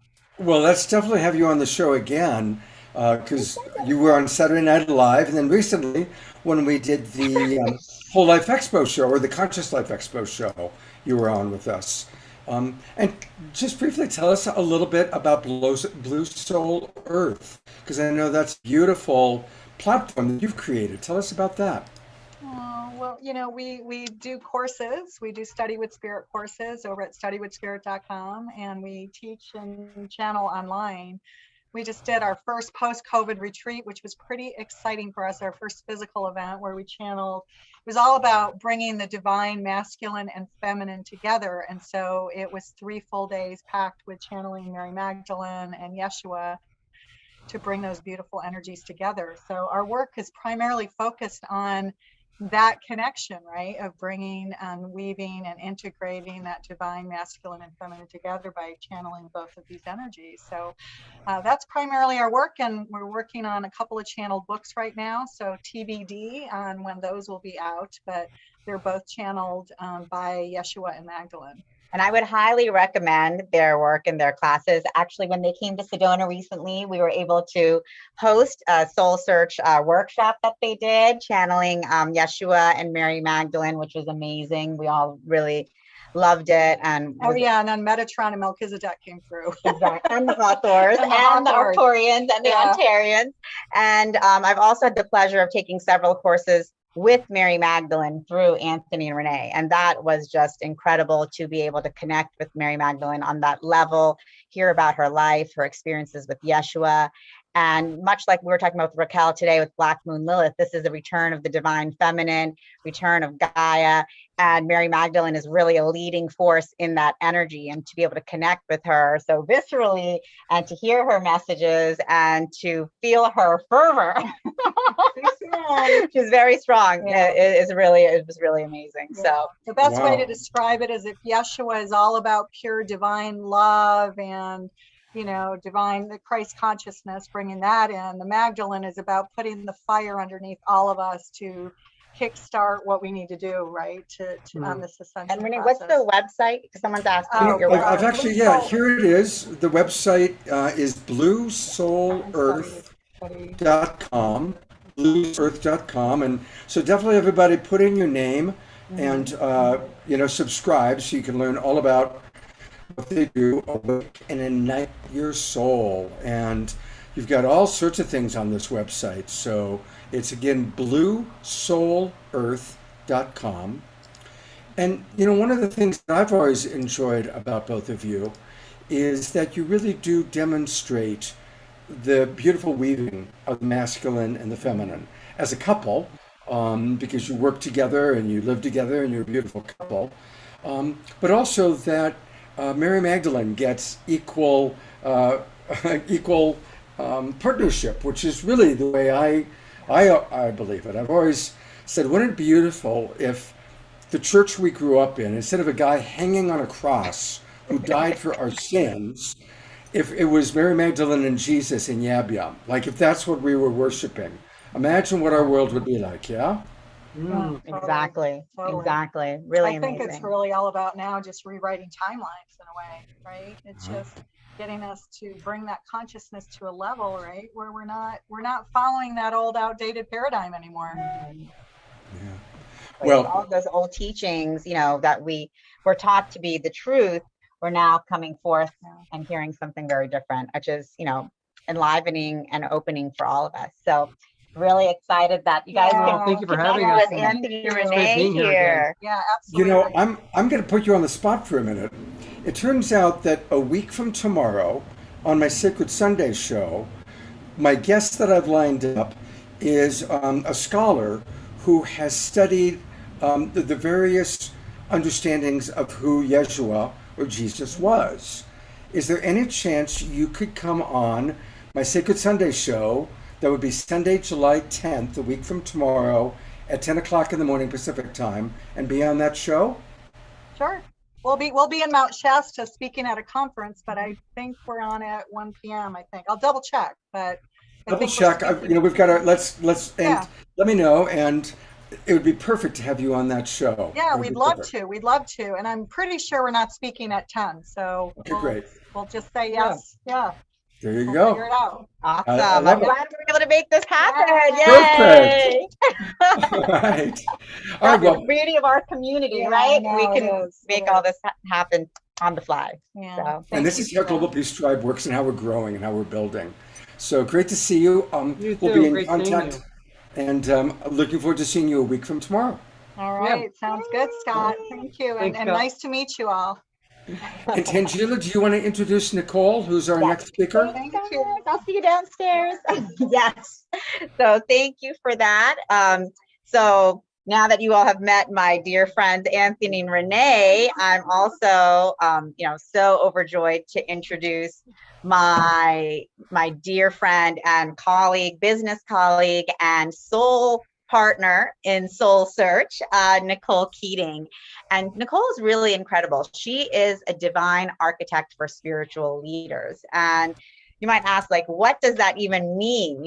But she's really someone who can support spiritual entrepreneurs and leaders to source their businesses and ideas to manifest in this new paradigm in fun ways, creative, sustainable, and in highly conscious ways that align with the life that they love. And it's really amazing because, Nicole is currently working with me at Soul Search, really leading our whole Platinum Mastermind program, which Raquel is a part of as well. And, we do a lot of work in partner with Scott, but she also supports other spiritual businesses as well. And she really supports spiritual entrepreneurs to birth their highest aligned visions into the world. And, she's really amazing. She designs and leads multidimensional experiences, retreats, curriculum that support really massive transformation. And she's trained in the appreciative inquiry process and facilitates all types of incredible online and offline experiences and events, which I've also had the pleasure of being a part of and I'm amazed by. So thank you so much, Nicole, for being here with us and joining us today. Nicole, it's great to have you with us. And of course, I had the honor of Nicole co-hosting a Sacred Sunday with me a few weeks ago. People have asked, where's your dog, Scott? So here she is. I'm staying at a house across the street from a park, and it's that time when everybody's walking their dogs. So she sits at the window and watches as they go by and barks and says hello. And Nicole, what we're doing today, and I'd love to have you chat, is any input tools that you have. It's it's a new chapter of life. It's summer for most of us, winter for our friends down under. And so as we enter a new season of life, what are some of your tips, your tools, your practices for us to get the most out of life at this time? So that's the kind of the topic of the weekend. Beautiful. Yes. And I received so much from dropping in with Raquel and hearing what you guys were talking about. And I have to give her a little shout out because I feel that my session with Raquel, when I first moved to Sedona, which has been about 2 years now, or maybe a little less, she helped me to see and to know my divine blueprint, my soul's blueprint. And that's going to get into some of my tips. But one of the things that she helped me to realize in doing a session with her was that I have both this very deep elements of Scorpio coming in with past life psychic gifts and offerings that I've mastered in other lives. And I didn't know that, but I was starting to really wake up over the last 2 years. And there was this side of me. I'm a Gemini. I've got 4 placements of air. So I'm a Gemini Aquarius rising. So I'm very much in in that new earth energy, I can feel and see and connect to the future and where we're going. And I think, you know, I work with Metatron. That's become clear to me this year. And I can kind of grab energetically those futuristic systems and ideas and creations and start to pull them in. And that's also how I work with my clients. But what was so cool about working with Raquel is she helped me to realize that before I worked with her, I felt pulled back and forth between, and maybe some of you can relate to this. I felt pulled between the deepness and the depth of who I was in the scorpionic, deep, wanting to transform and go really deep, to this other playful, light, airy, creative, innovative side. And she showed me through my soul blueprint with her that's both of who I am, and that is actually my essential magic. And so thank you, Raquel, for that, because I feel like I've been truly living into that purpose. And I feel like that's part of what's coming forth for everyone is to, you know, we're going out of the age of the guru and into the age of like, who am I? What is my essential signature magic, you know? And so play and depth is part of mine. And I learned that. And so each one of you, sometimes we have, what I've been noticing is there's these, I've come to realize recently that many of the random things that I've done in my life are now coming together in a culmination of my magic stack, right? Like my bag of magic arrows that I work with, you know, having had a podcast and building an online brand back in 2015, understanding that, learning systems, being an artist, being a creative, speaking and being a communicator, like all these little things are now coming together to be like, oh, this is exactly what fits in my divine purpose right now. So I believe that a lot of us are being gifted new insight into who we're to be now. And it's not, we're going out of the age of the following and into the age of embodiment as a practice. So one of the things I've also learned, and this might be helpful, is just to bring into focus each day, who and what are you to be embodying? So for me, when, you know, really coming into connection with your essence. So I feel that, you know, one of my essence is joy, play, and like I was saying, the depth, right? So what are practices that you can do each morning to bring your essence into focus? I just learned of a new practice that I actually am so excited to embody. I have a buffalo drum, a beautiful, magical buffalo drum that was made by Walking Crow, who's a incredible artist here in Sedona that makes his own drums and does it with ceremony under the full and new moon.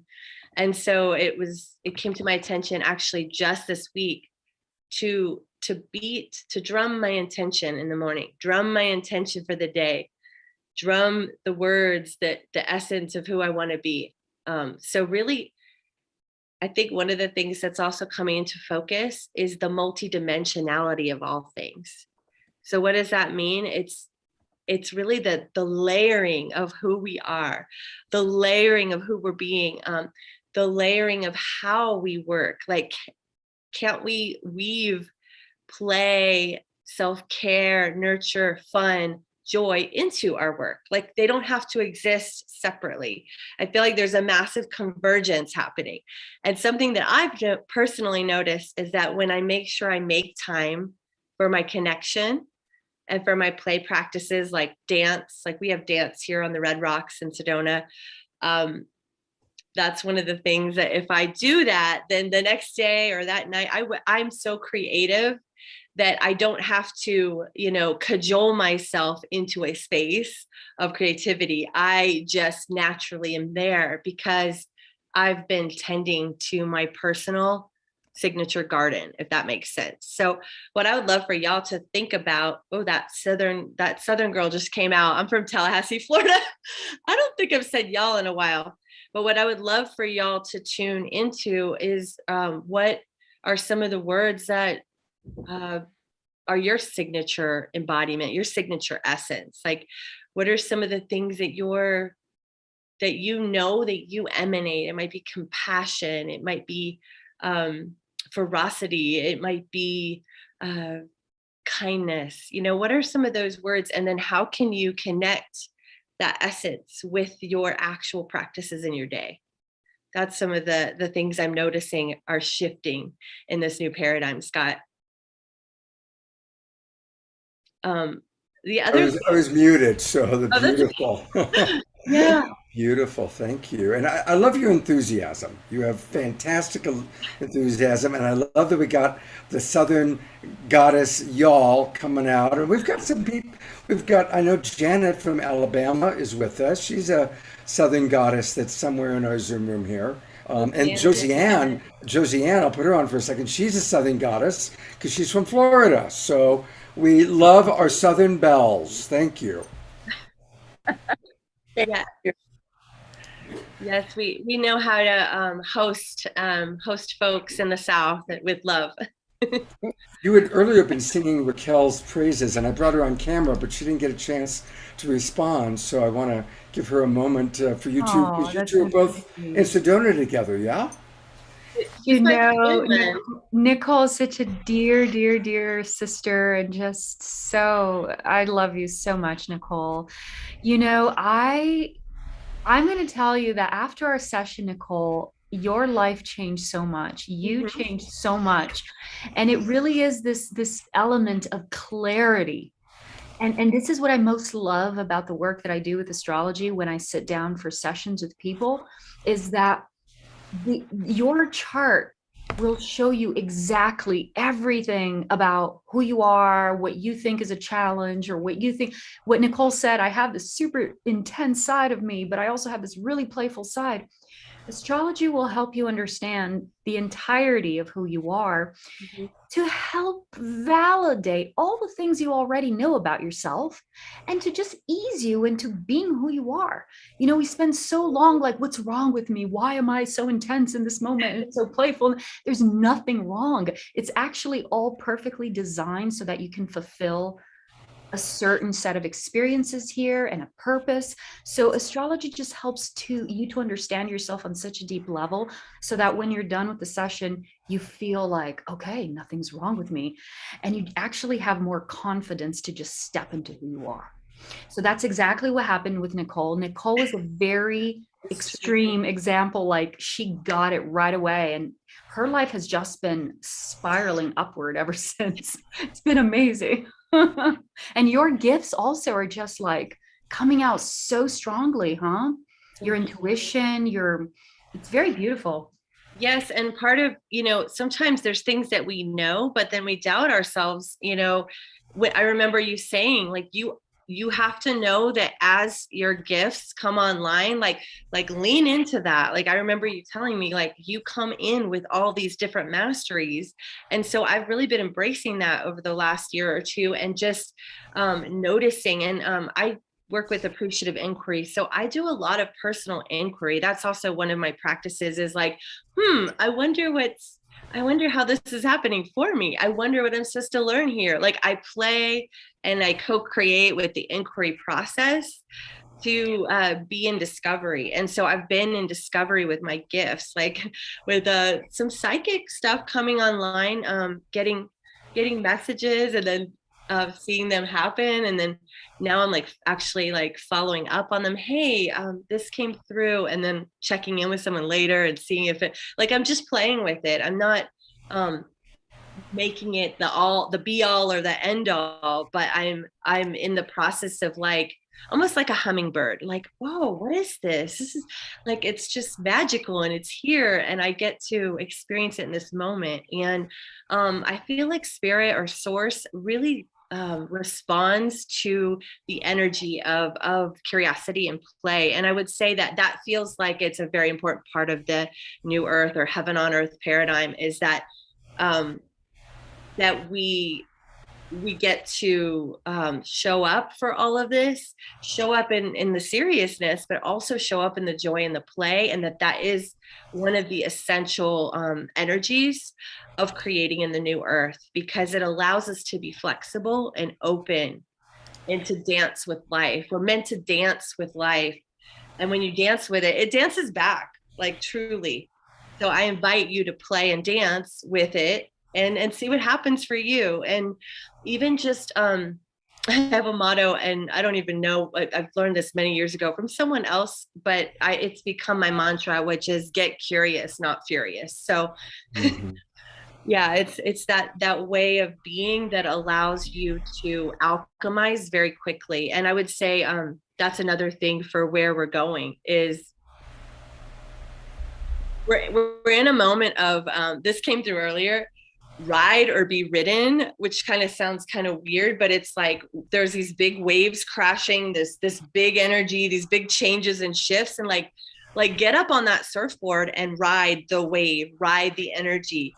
Or, you know, it can come crashing on you and you're like feeling like it's all, you know, taking over. So I feel like there's the rise or release energy, like rising into our love, our joy, our power, our purpose, and releasing the things that no longer serve with love, releasing with compassion and kindness, but definitely, like, we're not meant to hold it all. We're meant to be creating this new paradigm. And so we're meant to hold the vision and hold the mission and the ideas. And we do have a foot on the ground, you know, we have a foot in the old systems, and we are navigating, we're bridging the transition right now. So the rise or release. And also what's really changing is that we're learning how to see through the lens of the heart, feel through the lens of the heart,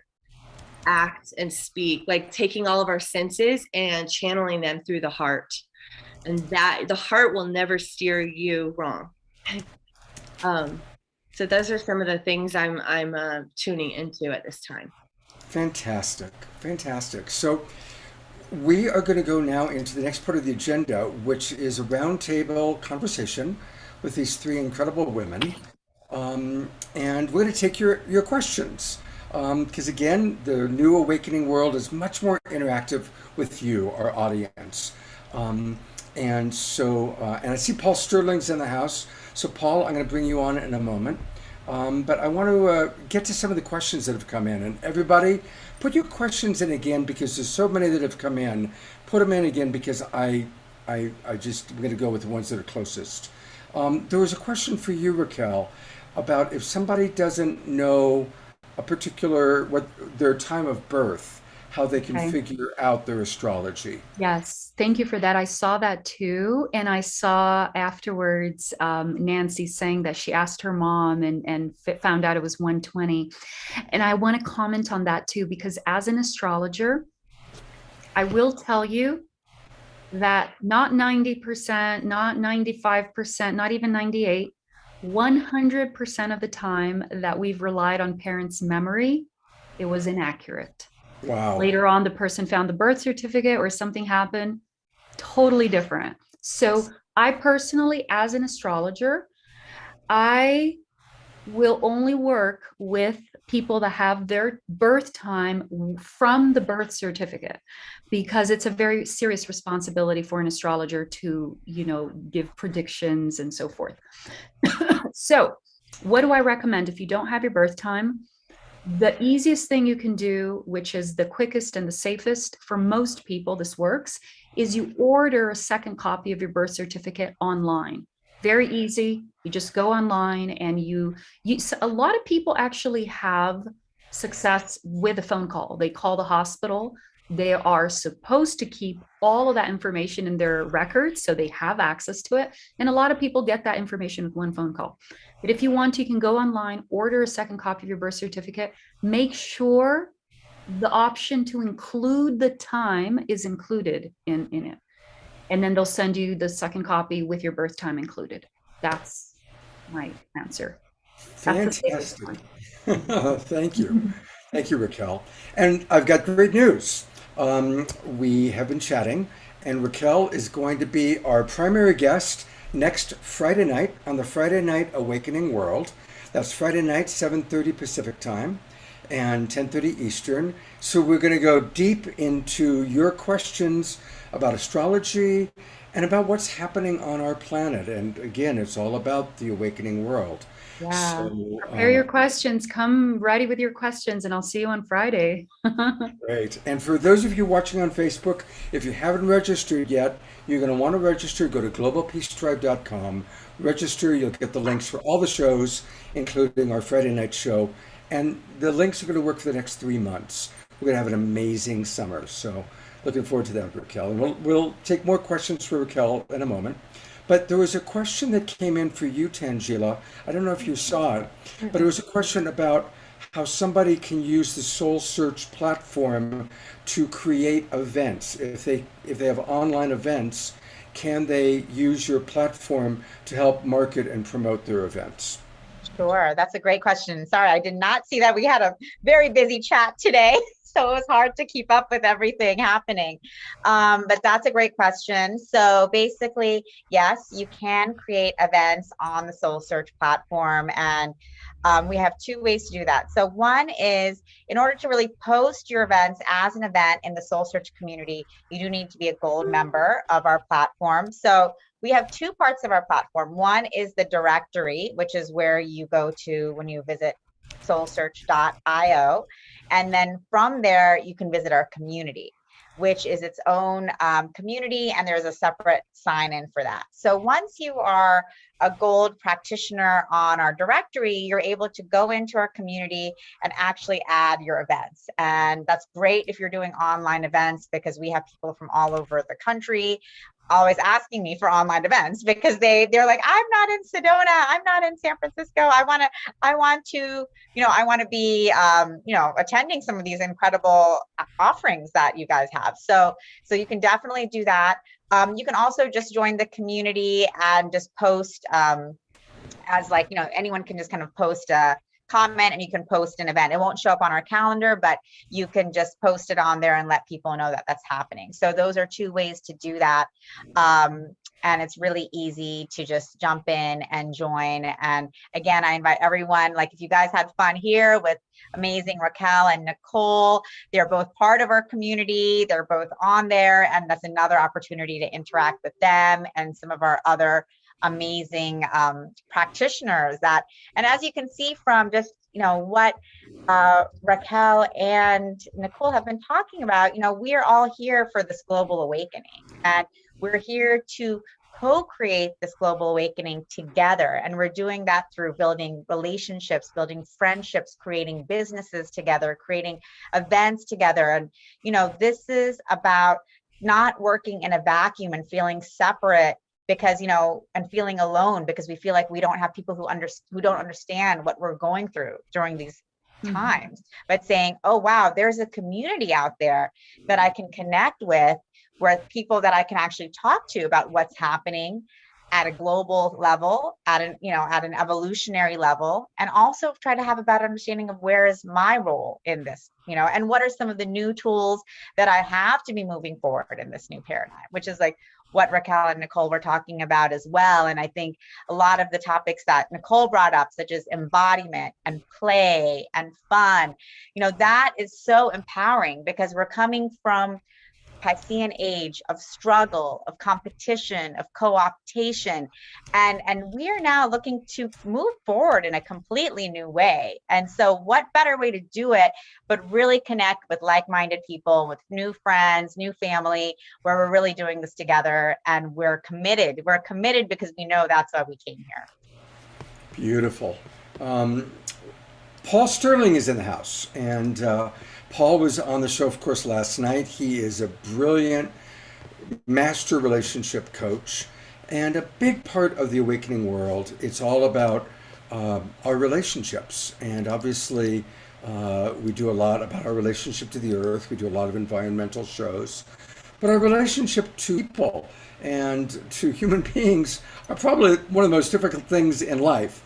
And so again, just as I introduced Josiane, who was also on last night, I just want to bring Paul back on for a minute because he's a brilliant coach.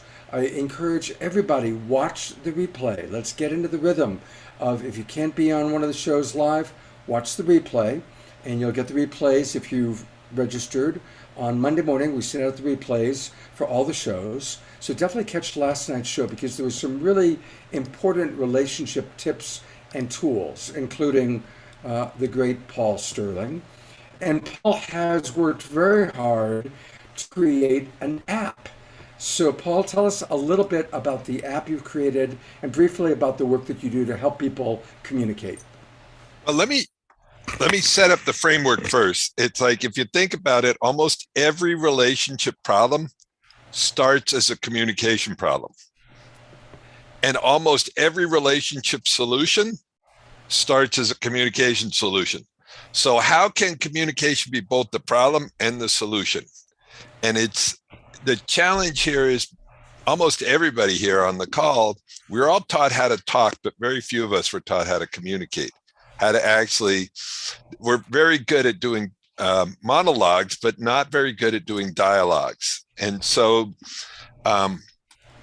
what I did, I've been coaching for couples for almost 30 years, and studied with Tony Robbins and Marshall Thurber and Byron Katie.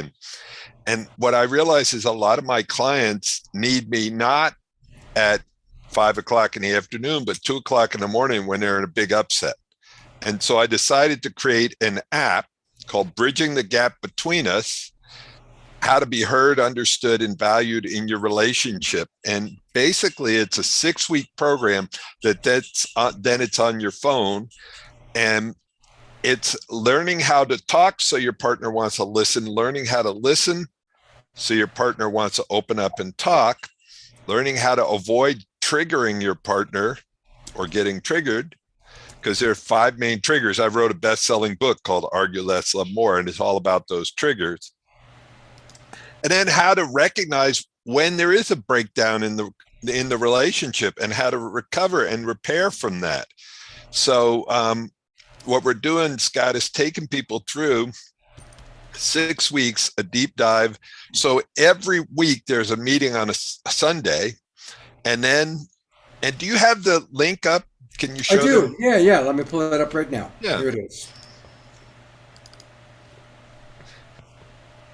And so if you look at it right there, it's at arguelesslovemore.net/bridge. arguelesslovemore.net, and you can see the address right there, /bridge.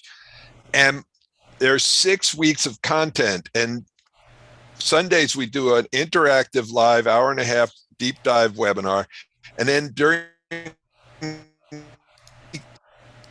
exercises, and then you anybody and you exit, because what you practice is what's going to become permanent. Practice doesn't make perfect, it makes permanent. So you need to practice the things that you want to learn about compassionate communication and transform it, because the quality of your relationships based on the quality of your communication. And when that falls apart, so does your relationship. So join us. It's $297. You're going through the beta test with the technology. But you're going to get, because you're doing that, you're going to get a lot more live time with me. And if you've got burning issues and you want to, just get some one-on-one coaching, you can go to the arguelesslovemore.net and sign up for a breakthrough session. And I love what people are saying. And Nicole, I was listening to you and got my 4 words just recently, which is courage, compassion, connection, and curiosity. And I've been working on those. So, and thank you, Scott, again, for the community you bring together. I really appreciate it. Oh, it's my pleasure. And a lot of people are commenting on how much they're getting out of this and enjoying and this is like our new format. We're going to make it much more interactive, more questions. And again, stick around, Paul. There might be another relationship question that comes in. But we do have a question for you, Raquel. And this is from Lawrence. And his question is, I'm looking for it. Here it is. Raquel, I'd like to know what you think the influence on our lives is due to. How much of it is soul history, Akashic record, past lives, this life, astrology, and I'll throw in one that he didn't mention, which is epigenetics, our genealogy and our ancestral history. So, and that's actually, you know what, I'm going to open that question up to everybody. We'll start with Raquel, but I'd like to hear everybody's take on the balance of those things that influence our lives and how to work with that. It's a great question, Lawrence, but we'll start with Raquel. Hmm. Yeah, it's a great question. And I can tell you from my personal experience as an astrologer, working for many years with different charts and studying the process. I personally went through my period that lasted for maybe a couple years where I just had so many questions. When I opened the door to astrology, I was like, what's going on? How come this over here is mapping out that in 2 years from now, the guy I just got married to, I'm going to be divorcing him? What is going on? I'm like, what is this? And I had so many questions and I started to demand answers. And I said, do we have free will? What is this all about? So I actually had a really profound segment of my spiritual awakening that involved astrology. So I dove deep into all those questions and piecing all of that. And so through my experience of working with astrology and also, coming into the answers to all those questions, do we have free will and what is this all about? And working with different people and looking at their journey, their blueprint and everything, what I can tell you today as an astrologer with confidence is that it's all related. Now, in astrology, with my personal work with astrology, I do look at the signature that we call past lives. Now, you can relate it to your family lineage, to DNA memory, to soul memory, to subconscious memory, past lives. These are experiences that you've already had. And in astrology, these point to a place of experience that you've already evolved, you've already lived, you've already mastered. And now where you are at as a soul, you need to keep going to experience other things and keep growing. So, the astrology really shows not just the past lives, but also where you're at today with all of that and what it is you're supposed to go into next. Because all of these masteries you had with past lives and so forth, they don't go anywhere. They stay with you. They stay as a part of your subconscious memory, your blueprint. So it really is this progression of evolution that is happening. And so all these different stages of, the Akashic records, they're part of what holds some of the memory of that. But everything is completely intertwined into one continual process of evolution. So you can use all these systems to determine elements of this journey. And they're all beautiful in their own way. And what I love about astrology in specific is that it gives you not just where you're coming from, but also what you're developing here, what you're growing into, and how you are contributing to the expansion of evolution, of life, of creation, of yourself. It's all one and the same. Beautiful response. That's a beautiful response. I'll go to Tangela, my co-host, next. What's your thoughts on this wonderful question? I think that's an amazing question and a great one because, as we delve into all these different modalities, people are like, so what works and what doesn't work? Like, why do I need to explore all of these different realms? And you don't have to explore any of them if you don't want to. But I think as Raquel was saying, it all gives clues to our evolutionary process and where we're going, where we've been, if we're doing things like past life regression or shamanic journeys, going into our Akashic records, and also where we're going, tapping into our activations, tapping into, our astrology chart, looking at our galactic families and where that, and those energies and where those may take us. There's connecting with different channels. There's so many different ways. And I think, it's never that we don't have free will. We are completely sovereign beings. But, what's amazing now is that we have access to all of these gifts that give us such a multi-dimensional opportunity to explore who we are in the fullness of ourselves. We are so much more than what society has told us up until now. We are so much more than our gender and the color of our skin and the place we were born and the culture we came from. And we're not just here to check off these boxes of school, job, marriage, kids. You know, we are here as divine spiritual beings having a human experience, and we are in the moment where this human experience is about to explode. And so we are taking this human experience to a whole new level, because as we remember the fullness of who we are, we begin to remember all of these incredible supernatural abilities, intuitive capabilities, gifts that we have always had and we've just forgotten. So this process of remembrance that we are in right now is this incredible unfolding that only contributes to our sovereignty and our empowerment, and us really knowing and understanding who we are as an essence and as a spiritual and divine being. So I think, you know, all of these opportunities to connect with all of these different parts of ourselves is such a beautiful gift that we have now. And none of them are to direct us and say, this is how your life has to be. But they're all here as guideposts saying, this is who you are and the fullness of who you are. And you have the full power and sovereignty of your own being to now step into that even more fully, even more powerfully than you could have ever imagined. Beautifully stated, Tangela. Absolutely beautiful. All right, we're going to go to Nicole and then Paul Sterling. Yes, thank you. I love both of your answers, Tangela. I totally agree. I would like to add that we are creator beings. So these tools, I think of them as sort of navigation tools. So for me, I do like to check my astrology every morning. I see it sort of as the weather map of what the potentialities are.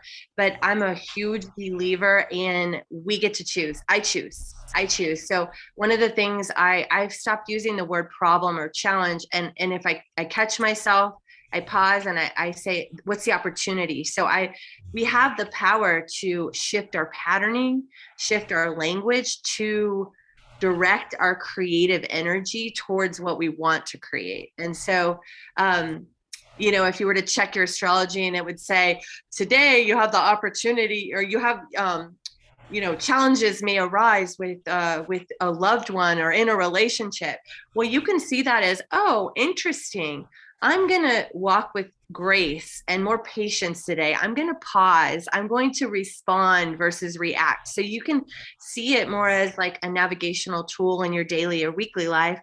One of the things that was really cool for me to learn was in my human design. I'm actually a generator. And what I learned from that is my job is to respond. So by being me and being who I am, I will naturally attract opportunity, and then I get to choose. And I say, yes, I'm going to lean into that, or no, thank you, that doesn't feel aligned. So, you know, I think some of these tools are here to teach us how to access our own divine architecture, how to navigate within our own soul blueprint. So they're here to help us. They're like a divine multidimensional compass that we get to utilize and work with. And ultimately, like Tangela said, we are sovereign beings.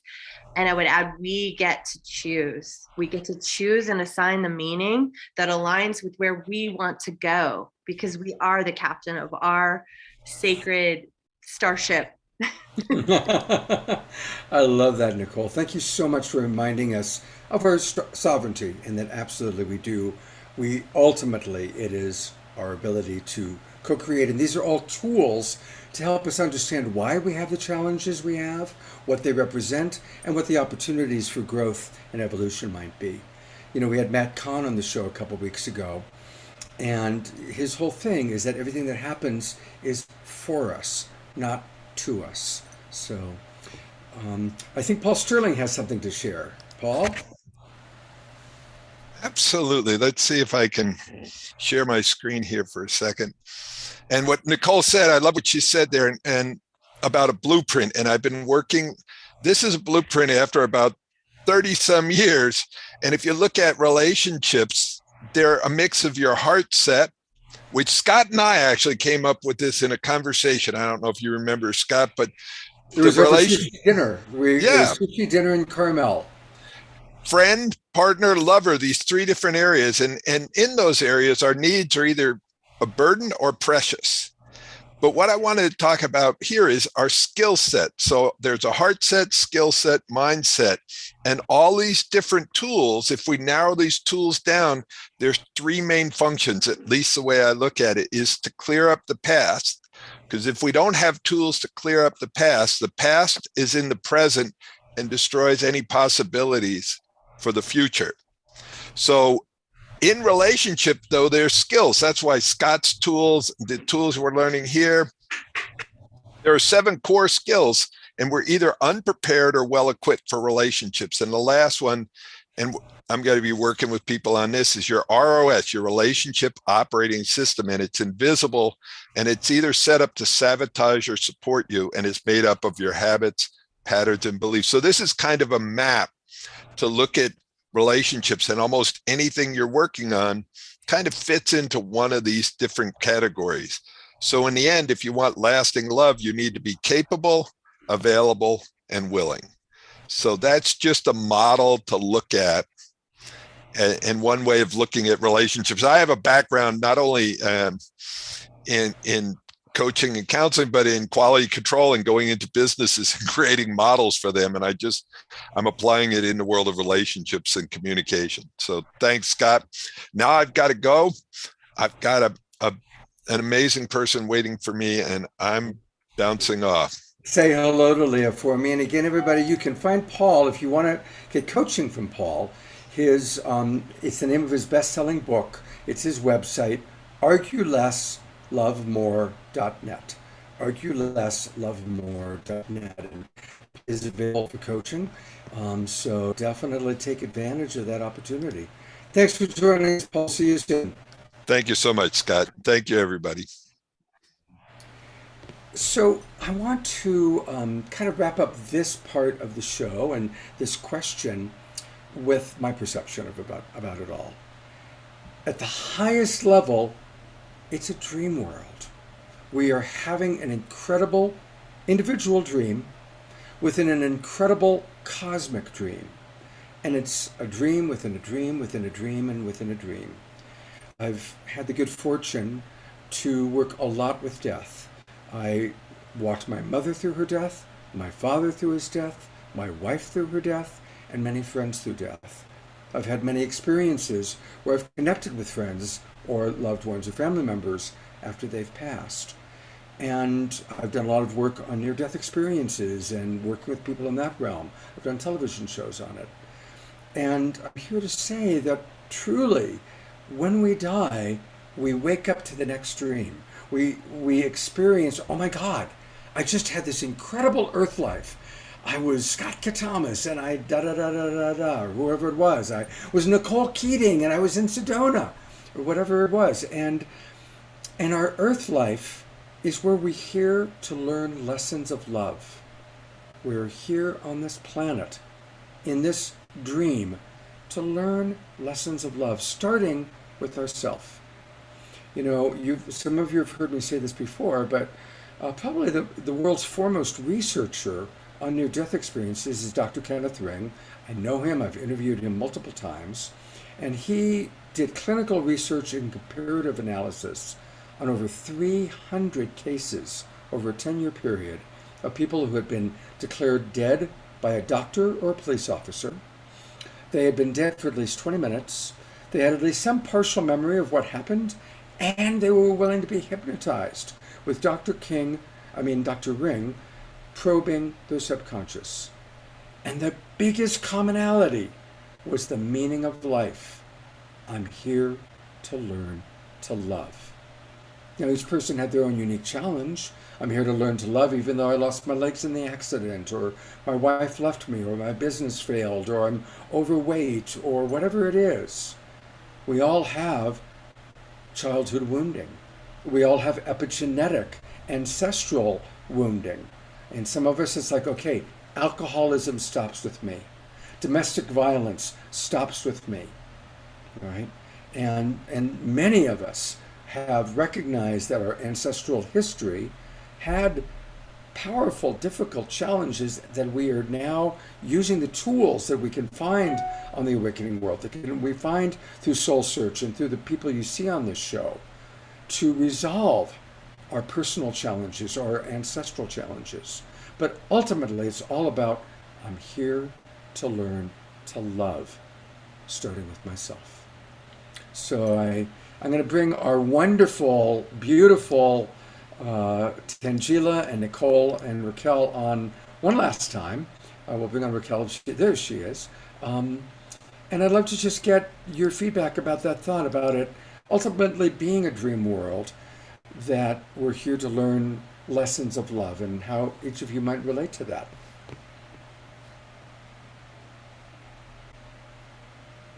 Go ahead. Anybody? Well, Scott, I completely agree with you. Yes, we are here. This is an illusion. This is a dream world, and it's just an experience for us to come more and more into the oneness of who we are, and what is that but love. So, for me personally, it's the way I try to live my life is, how can I bring the most love to every moment? Because that is my practice, and the test for me, and in every moment, in every situation, how can I be love and exude love and experience love? And because that's really what we're here for. And so with that, though, it doesn't mean that the challenges of life go away, and the ups and downs and the chaos, and the obstacles that may arise. But it's up to us then to choose our reaction and to choose our way forward. And so it's not an easy path, because we do, like you said, come with our wounding, come with our history, come with not just from this lifetime, but from many lifetimes. But again, that's the beauty of why we're here, to be able to bring that forth, but then also know, as the conscious creators of our reality and the creator beings that we are, that we have the choice in every moment to say yes to who it is that we are creating for ourselves and for the world, and leave behind what no longer serves us, whatever that history may be, whatever psychological, emotional traumas, wounding that have come with us and with our families. So I do think, I think what you said is so beautiful, and it's really important for us to remember as we move through this earth plane, and especially the space and time that we're in now, which is full of so much transformation and, political upheaval, economic changes that are coming. So with all of these shifts happening, again, I think coming back to love, coming back to our creator selves, and coming back to choice, as Nicole said as well. Like, we always have that power to choose. And for me, that's so important, what you shared, Scott, in terms of, we're here as beings of love, and we can choose who we are in every moment and leave the past behind if it no longer serves. Beautiful. Well, that's a good opportunity to transition to Nicole. Nicole, what are your thoughts on that approach, that we're here to learn lessons of love and it's a cosmic dream? Yes, absolutely. We are here to learn lessons of love. And something that I'm really working with right now, and I'm really noticing is valuable for people, is vulnerability and authenticity, and being like coming down off of like the perfection pedestal into like the realness and the rawness, and like, oops, like that didn't work, right? Like just showing like your authenticity and your vulnerability through when you're shining your light and your offerings. And that allows people to become undefended. And, we're learning how to release, like the ego has a purpose, and the ego is powerful. It gets us to do things and show up in certain ways and be uncomfortable and move through our blocks. And like the ego has purpose. I listened to Anita Morjani talking about this when she was here. But when we are able to become undefended, then we can actually relate through the lens of love. One of the things Tangela and I do when we work together, and I just want to share this because this is something that you can do. All of you, no matter the work you do, no matter the relationships you're in, when we start our calls to work on soul search, we bring in our angels, we bring in our guides, we bring in the energy of love, we bring in the divine feminine and the divine masculine, and like we raise our consciousness together, and then from that space we work from there. And I'll tell you, the energy that is created by bringing in the love, the cosmic universal love, and I do this with all of my clients. I just worked with Luana, who's in our platinum group today, and I start everything that way because it elevates the energy, and it allows you to channel pure source love into that conversation, into those ideas, into those systems you're building for in soul search. It's literally for all these souls that we're merging and bringing together. Like when we tune into that, we know our bigger purpose, and we're seeing, speaking, creating through the lens of love and through our hearts, and the actual results, the tangible results that come from that frequency are undeniably 100 times more epic and beautiful and thoughtful and poignant than what might come, even if we're in a great place. But when we bring in that energy, we bring it up and we call that in together, it's so beautiful and so powerful. So I would say absolutely. And I would also just say that when you fall off, because it's inevitable, we all fall off the love train, and we bounce into our shadow and our conditioning and our worries and our fears and our patterns. Just get back on. It's like getting back on the horse when you're a kid, getting back on the bike, show back up to love, and love yourself enough to be kind to yourself in that process.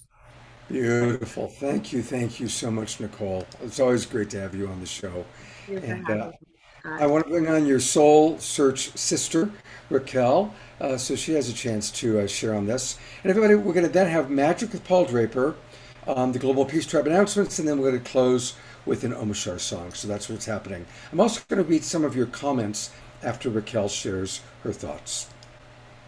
Raquel, you're up. Thank you. So I do have another appointment soon, so I'm going to just share, and I will be logging off. So I just want to say thank you one more time before I share my final thoughts here.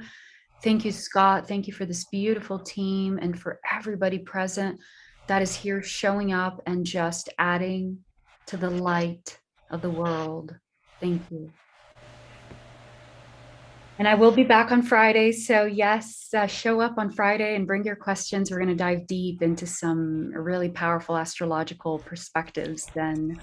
But I do want to leave some final thoughts on what you brought up about the dream, right? The ultimate, the dream that we are.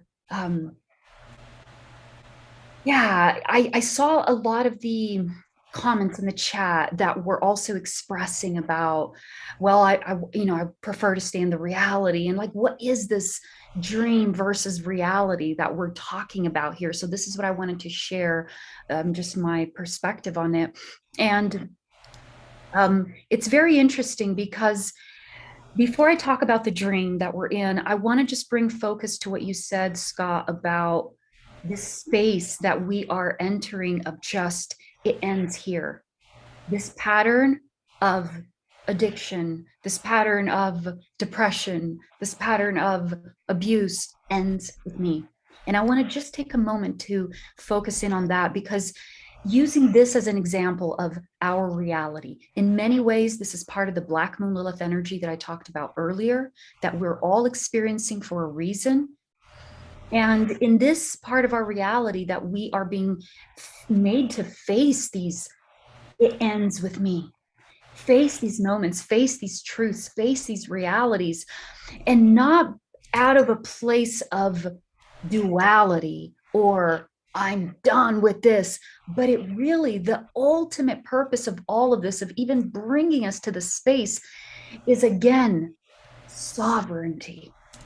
So this is the opportunity that we're having to experience a new level of sovereignty as a human being. And that is what the catalyst is creating for us. It's creating the space for us to experience ourselves as sovereign. So in order for that to happen, we need to see where the aspects that are no longer serving us need to change, be moved beyond our comfort zone to take those actions and step into those spaces. So this, in a great deal, is part of the reality that we really are experiencing. All of us, myself included.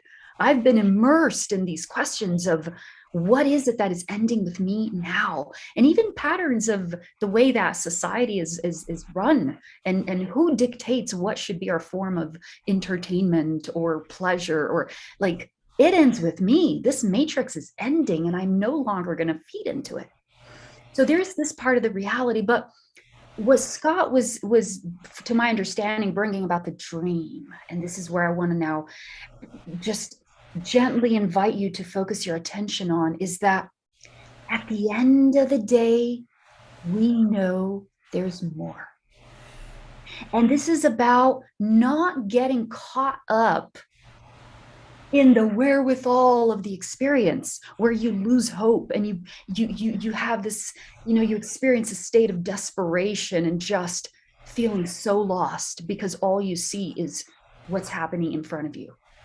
So this dream, this ultimate dream state that we're referring to here, is the true reality, which is the point of origin of our consciousness.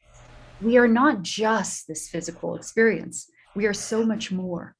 And so it really becomes about having the ability to be fully present with each experience as it comes. This is not about denying and saying, I'm going to transcend the experience. Yeah, you will one day, but you're only going to transcend it when you go through it. Yes. So really about embracing that and owning that. Every part of your experience, being present with it, but not making it all about the experience, being in the world, but not of it. You know that there is a greater stream, a greater force, a greater intelligence that is operating through that experience.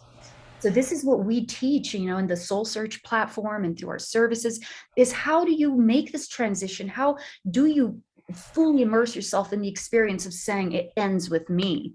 Because this is your contribution to the evolutionary process of humanity, but also have the ability when need to through meditation, through other moments where you can remember that this is all just a temporary experience for your evolution. That's what I want to leave you with. My 2 cents. Beautiful. Thank you so much, Raquel. Have a beautiful evening. I know you're off, and we'll see you on Friday night. Friday, yes. Thank all of you. Fantastic. I'm going to just read a few comments from all of you, because I really want to make it more as interactive as possible. That's like the new vision. Karen Eisenberg writes, beautiful, Raquel. It ends with me. Dia writes, Raquel, you are the quintessential astrologer and expression of womanhood. Thank you, namaste. I love, love, love you. And that's from Dia. I love you too. I love you too. Thank you. Dr. Laura writes, I am done with government. I am completely done with governmental hierarchy. Power to the people around the planet. Yeah. Absolutely. Nicole writes, our Nicole right here writes, we are releasing codependency for personal sovereignty and abundant choice. Beautiful. Nancy talks about how all the planets receive sunlight. And so no planet, nothing is ever in total darkness. To recognize that we all have light within us and upon us. Scrolling up a little bit, Josie Ann, some beautiful thoughts. We're going to do a whole show with Josie Ann when she gets back from Paris. Lots of love, within here. We're a tribe, we're a community. Recently, one of our members, Carol, lost her husband, and we took a moment of prayer and maximum grace for the passage of her husband and how that's impacting Carol. Likewise, we see that somebody lost their baby. So, we pray and we heal together. And that's a big part of what takes place here. Let's just find a couple more comments. Mark Danisovsky, one of our favorite people. Oh, this is a good one. I love this. Merrily, merrily, merrily. Row. I'm going to do the whole one. He only put part of it. Row, row, row your boat gently down the stream. Merrily, merrily, merrily, life is but a dream.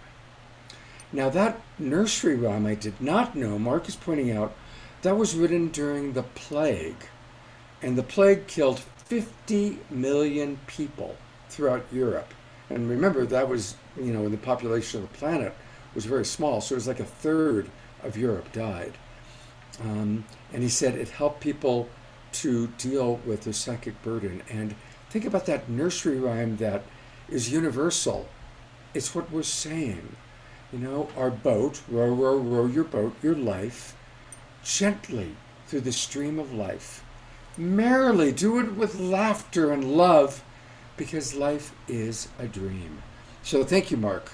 I think I'm going to close with that. Beautiful comments from everybody. And life is magical. And so what better way for us to remember that life is magical but through the power of magic? So I'm so grateful. Thank you, Paul. We went a little bit late tonight. Thanks for hanging in there with us. Hello! So yes, I think it's so nice you talking about a dream within a dream. Of course, going back to the famous quote, "Is all that we see or seem but a dream within a dream?" Edgar Allan Poe. Also, particularly well done in the movie with the spinny top. What was that called? So such a good show. Brilliant, Such brilliant. a fun movie. So Yeah. I need someone to come up and help me. Who do we have out there that might be willing to come and help? Okay, I've gone to gallery view. Who's raising their hand? And it can be one of our presenters. If one of Sure, our but presenters it's always wants to fun play. if it's somebody that's just watching and wants to support. Since Who wants to be on and work with Paul? Okay, Eleanor Joy, wonderful. We love Eleanor Joy. She's one of our favorite people. Hello, Eleanor. How are you? I'm great, thank you. And I love your work. Oh, that's so kind of you, Eleanor. You're always so nice writing that in the comments. Okay, I'm going to have you help me with a deck of cards and a big prediction here. But the first thing I need you to do is I need you to look away for a moment because I'm going to show something to everybody else. So don't look at the screen. Don't look at the screen. So I have a deck of cards here that Eleanor is going to choose from, where she can choose any card she wants. Any card she wants. Well, don't look yet, Eleanor. And then I have a prediction over here where Eleanor is going to get to make a prediction based upon what she chooses. Now, Eleanor, I want you to look back at the camera now. I have a deck of cards. They're spread them out just like this. Do you want me to start from the side I'm pointing to or start from the other side? The first side you're pointing to. Perfect. I'm going to start counting the cards. You tell me when to stop. That'll be your card. 1, 2, 3, 4, 5, 6, 7. Seven, right there. 1, 2, 3, 4, 5, 6, 7. Now, you could have stopped on any of these cards, any card at all, but you stopped right there on the seventh card, and your card is the Queen of Hearts. Oh no, the Queen of Hearts right there. I don't know how that happened since I set this up. Eleanor, have you been messing with me? I set it up ahead of time that every card in the whole deck is the King of Spades, but somehow you have the Queen of Hearts. Don't worry, we can change it just like that. My prediction, your card, the Queen of Hearts. Eleanor, you did such a great job. Thanks so much for helping me out. It's so strange here with my set. I'm all set up for the Queen of Hearts. I'm set like Lewis Carroll's Alice in Wonderland. I have the drink me and the cookies and the Mad Hatter's hat and a bunny rabbit over there with a watch on it. So we'll take this Queen of Hearts just one step further. Let's have somebody else come on and help me. Just put somebody up on the screen. Let's see who's willing to help. It can be a presenter. It can be anybody. Let's go with Nicole. We'll go with Nicole. Nicole! She's lots of fun. I was actually going to raise my hand. Nicole, you're the one. I appreciate you using the phrase y'all. I grew up in Salt Lake City, Utah, where we don't have yins guys or y'all, but I've started using it because it's better than ladies and gentlemen. I also like what Disney is doing now. They say dreamers of all ages. So this is what I want you to do, Nicole. Okay. That is the Queen of Hearts. I'm going to try and trick you.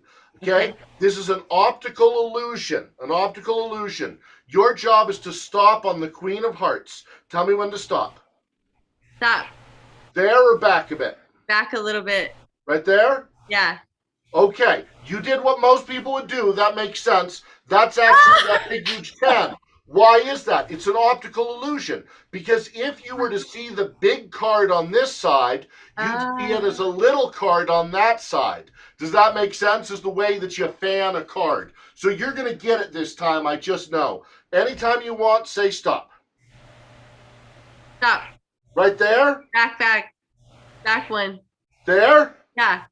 Okay, I don't know how this happened, Nicole, but somehow, once again, right there on that big cat. I don't know how to. Look, we're gonna play it differently. We're gonna play it differently, you and I. This time, all you need to do is not stop on the Queen of Hearts. Whatever you do, do not stop on the Queen of Hearts. That's all you have to do. Just anytime you want, say stop.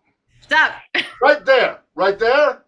Yeah. All you had to do was not stop on the Queen of Hearts. Somehow, I don't know what happened there, Nicole. Oh, that's not fair. That's just That's me. in my head, Paul. Well, you helped everybody in their heads today with talking and sharing from your heart. So thanks so much, Nicole, for coming on and sharing and playing with me for a minute. Well, I want to share one more piece with Hearts before I let you go. This is, many of you may have seen me do this, but I made it again just for you here today. I went and grabbed some crepe paper from Michael's. As you can tell, looking behind me, here in my family, we like going to Michael's and and creating Michael's and Target and creating things. I have two little pieces of paper, two paper hearts. I've noticed a lot of people lately online have been fighting. They're fighting because they're too close together, and they create a lot of friction. Sometimes they fight because they're too far apart and they can't see eye to eye. And when we fight, like the other Paul was talking about, the problem is we don't always know how to communicate, and it hurts. Ow! It tears at us. Ow! And we don't know what to do with that hurt. We become mad at the people around us. And as Scott told us, we shouldn't get mad at people. We should instead get mad at these ideas.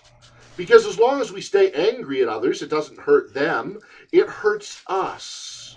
We have to find someone we can talk to learn from, like a therapist or a doctor or a teacher, a parent or a friend, someone we can turn to help us heal so that we can come back together, so that we can learn to become whole again, so we can find new and better tools to love, so that we can find new ways to share and ways to join together like we are today over Zoom. Thank you for letting me share that with you. Okay, and with that, back to you, Scott. Let's all twinkle Paul. Wasn't that beautiful? Just beautiful. Everybody twinkle him, send him love, send him kisses. We love Paul. And a reminder that you can reach Paul. It's easy. It's his name, pauldraper.com. You definitely want to subscribe to his newsletter like I just did. And Paul, you're available for like corporate events, parties, good stuff like that. Yeah, I just did a big event for sustainability directors of all the Fortune 100 companies in America at the St. Regis here in Utah last week. So trade shows, corporate events, birthday parties in person or on Zoom. Look forward to seeing people there, but follow me at pauldraper.com. pauldraper.com. Thank you, Paul. We'll see you soon.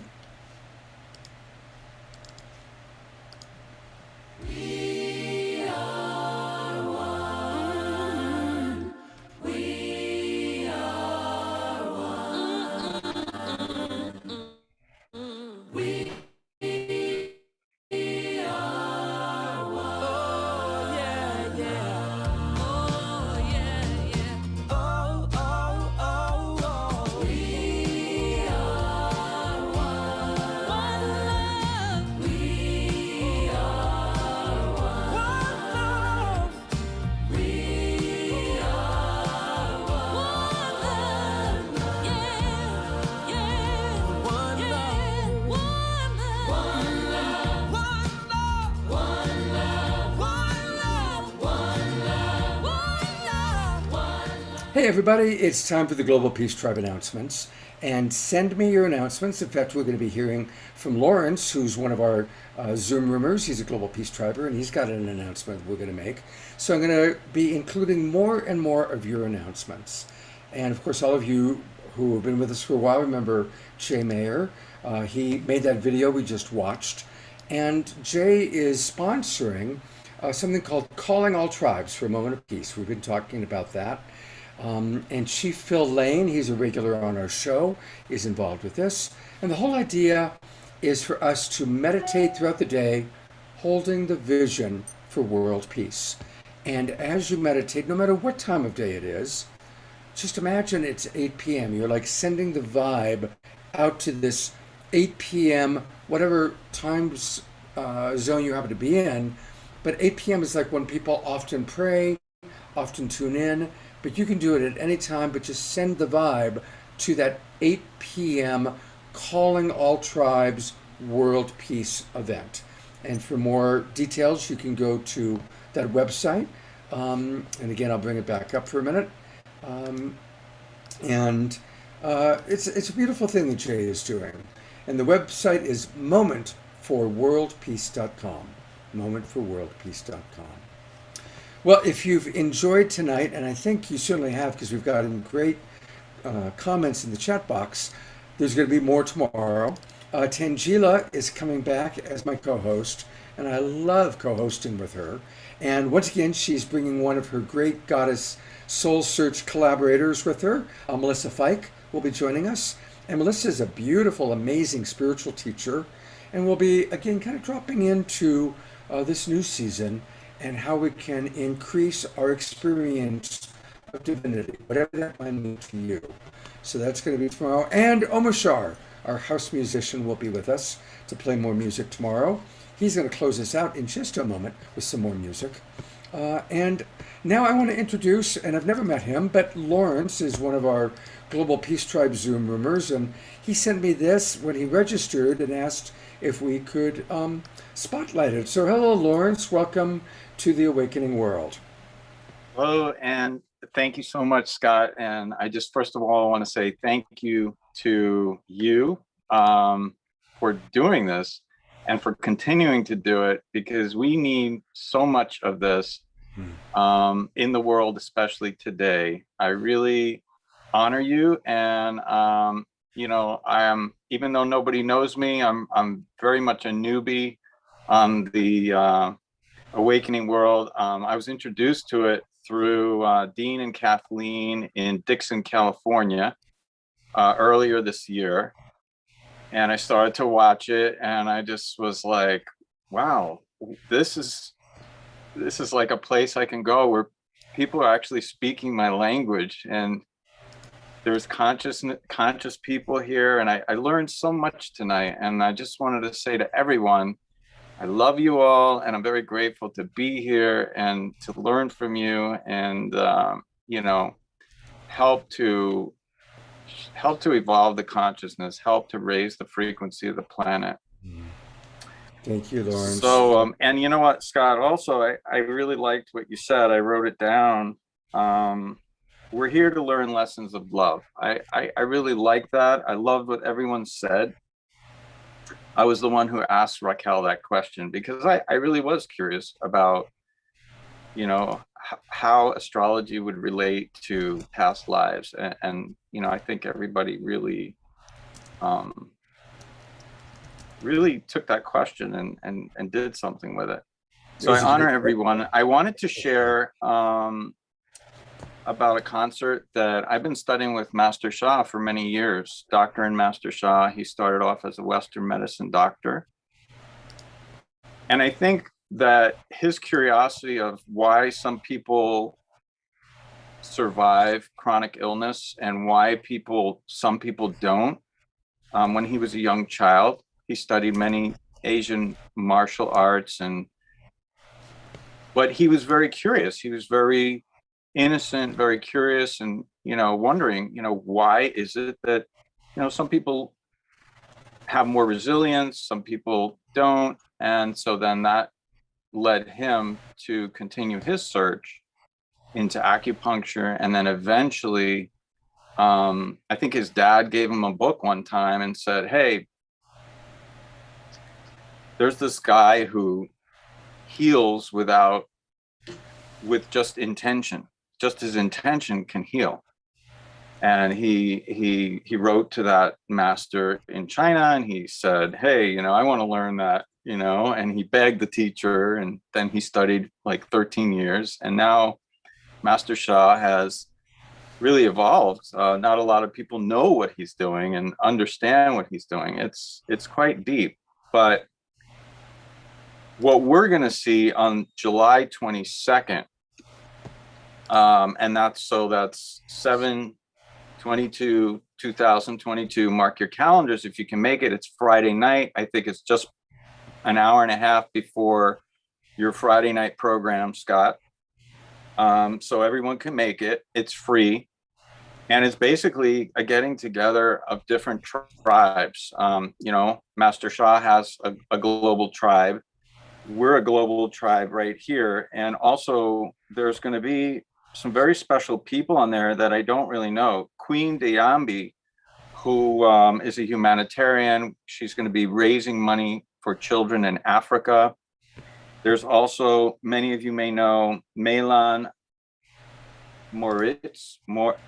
She's a beautiful singer, and she does her singing bowls, and it's just like this beautiful, haunting sound. Everybody's singing from their heart and soul. So this is going to be definitely something to raise the frequency, to bring us all together, and to help the consciousness.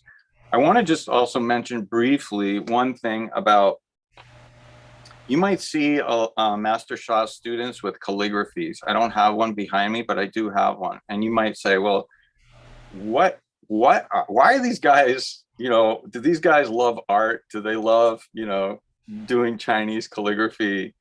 Well, yeah, it is kind of pretty, but what Master Sha is actually doing is a little bit revolutionary. He's actually creating portals of high frequency light through those calligraphies. So when you stand in front of them, when you trace them, when you honor them, it's kind of like going to your favorite place in nature where you all of a sudden feel refreshed, rejuvenated. You come back to that love vibration. They're completely filled with source light and source vibration. And by bringing those down, what Master Sha is doing is actually grounding them into the planet, because there's thousands of them being created all over the world. So when he's presenting those calligraphies, you're absorbing that light on the screen. And so just like all of us tonight, we come out here in a high frequency and get together and we sing and we talk. And this helps our frequency collectively before we go back out into the world. What this concert does, and what Master Sha and many of you, all of us, are doing is, again, helping to, I guess you could say, compensate for a lot of the pollution and a lot of the blockages that are in the world today, and just bringing in a lot more light and bringing in a lot more love, which helps us to heal, helps the planet to heal, helps our relationships to heal, and so forth. So I don't know, Scott, if you could just show it one more time. It's a free concert. Yep. So here's the website, everybody. On July 22nd, you can. Oh, and there's one more little fun thing I heard, that you could order like a little tambourine after you register. There's like a way you could order like a little tambourine, and they'll send you the tambourine so that you can actually play during the concert while they're doing the concert. So I thought that was cute. And so yeah, check it out. Thank you, Scott, for letting me mention it. And absolutely, Lawrence. Love you all. And I appreciate everyone here, and thank you so much for everything. Beautiful. Thank you, Lawrence. See you again, and I'm grateful for this new season. Me too. And everybody, feel free to send me things like this. I don't know if I'll do everybody's, but I'll pick and choose the ones that I think will be most interesting to the overall group. And, we're constantly playing and evolving this. So Thank you, everybody. By the way, Karen mentioned that she got a beautiful healing from Dr. Shaw. She says, Master Shaw has worked on me and he is great. I'll just briefly put the spotlight on Karen. There she is. So thank you, Karen, for sharing that with us. Thank you. All right. We're going to conclude with beautiful music from our beloved house musician, Omar Shah. Yay, here we are. And thank you, Lawrence. When I was music director of Unity of Hawaii, we had Dr. Shah come and be our guest. And so I had a personal healing from him as well. And I know he's the real deal and definitely an interesting, powerful character. And okay, so, next 3 weekends, I'm going to be in England with my mum. But I am going to try and find a space to be on the Sacred Sunday show because that's in a good time zone for England, and I'll just have my mum on the screen at the same time. So, good old mum. We will look forward to meeting your mother. That'll be fun. That'll be interesting. So, okay, the song is called One Heart, One Mind, One Soul, but it's a medley because of Mark.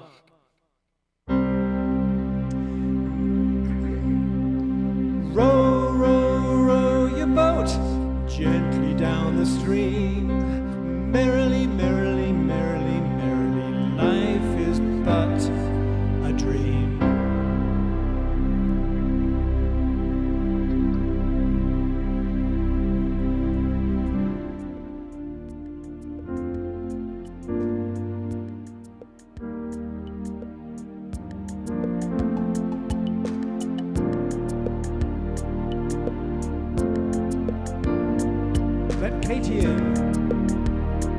That's my mum's name. Oh, for sure, you got to turn your microphone on. Your microphone is not on. Yep, yeah, we can't hear. We hear the keyboard, but we're not hearing, or the microphone needs to be turned up. Can you hear that? Yes, now you're good. What happened there? I was touring the co-host. Here we go.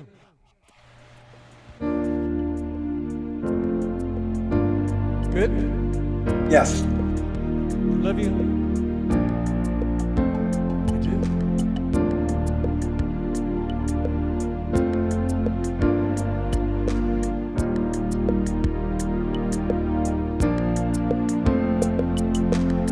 Sometimes it feels so hard to move along, saying goodbye to yesterday. Take heart, my friends, this is a new song, bringing us back to our homelands. When something troubles you, just call out my name. I'm the one who loves you.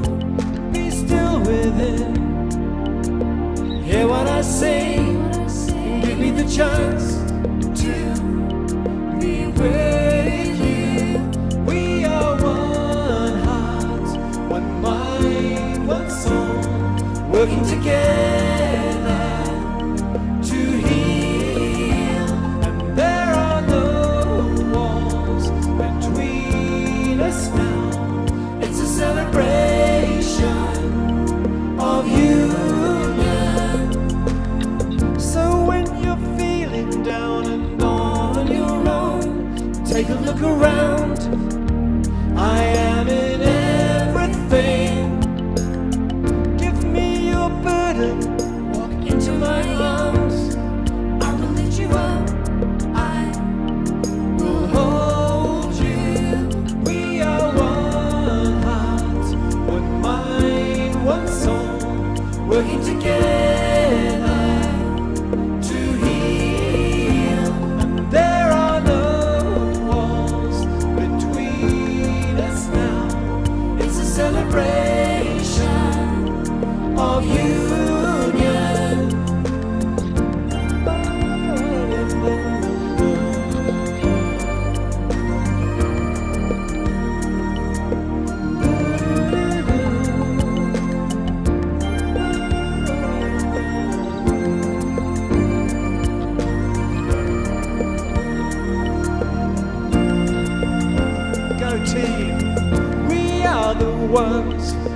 hear the new voice calling us home to freedom. Fear not, my friends, this is a new place full of new joys and happiness. Yes, we are one heart, one mind, one soul, working together to heal. And there is no walls between us now. It's a celebration of union.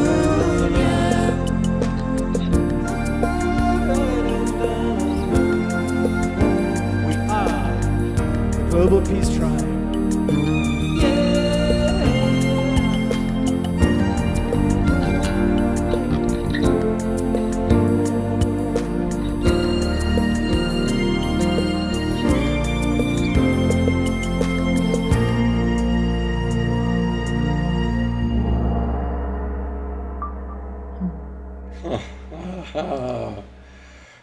Fantastic. Absolutely beautiful. Isn't it wonderful seeing everybody moving and It's dancing? awesome. It's really fun.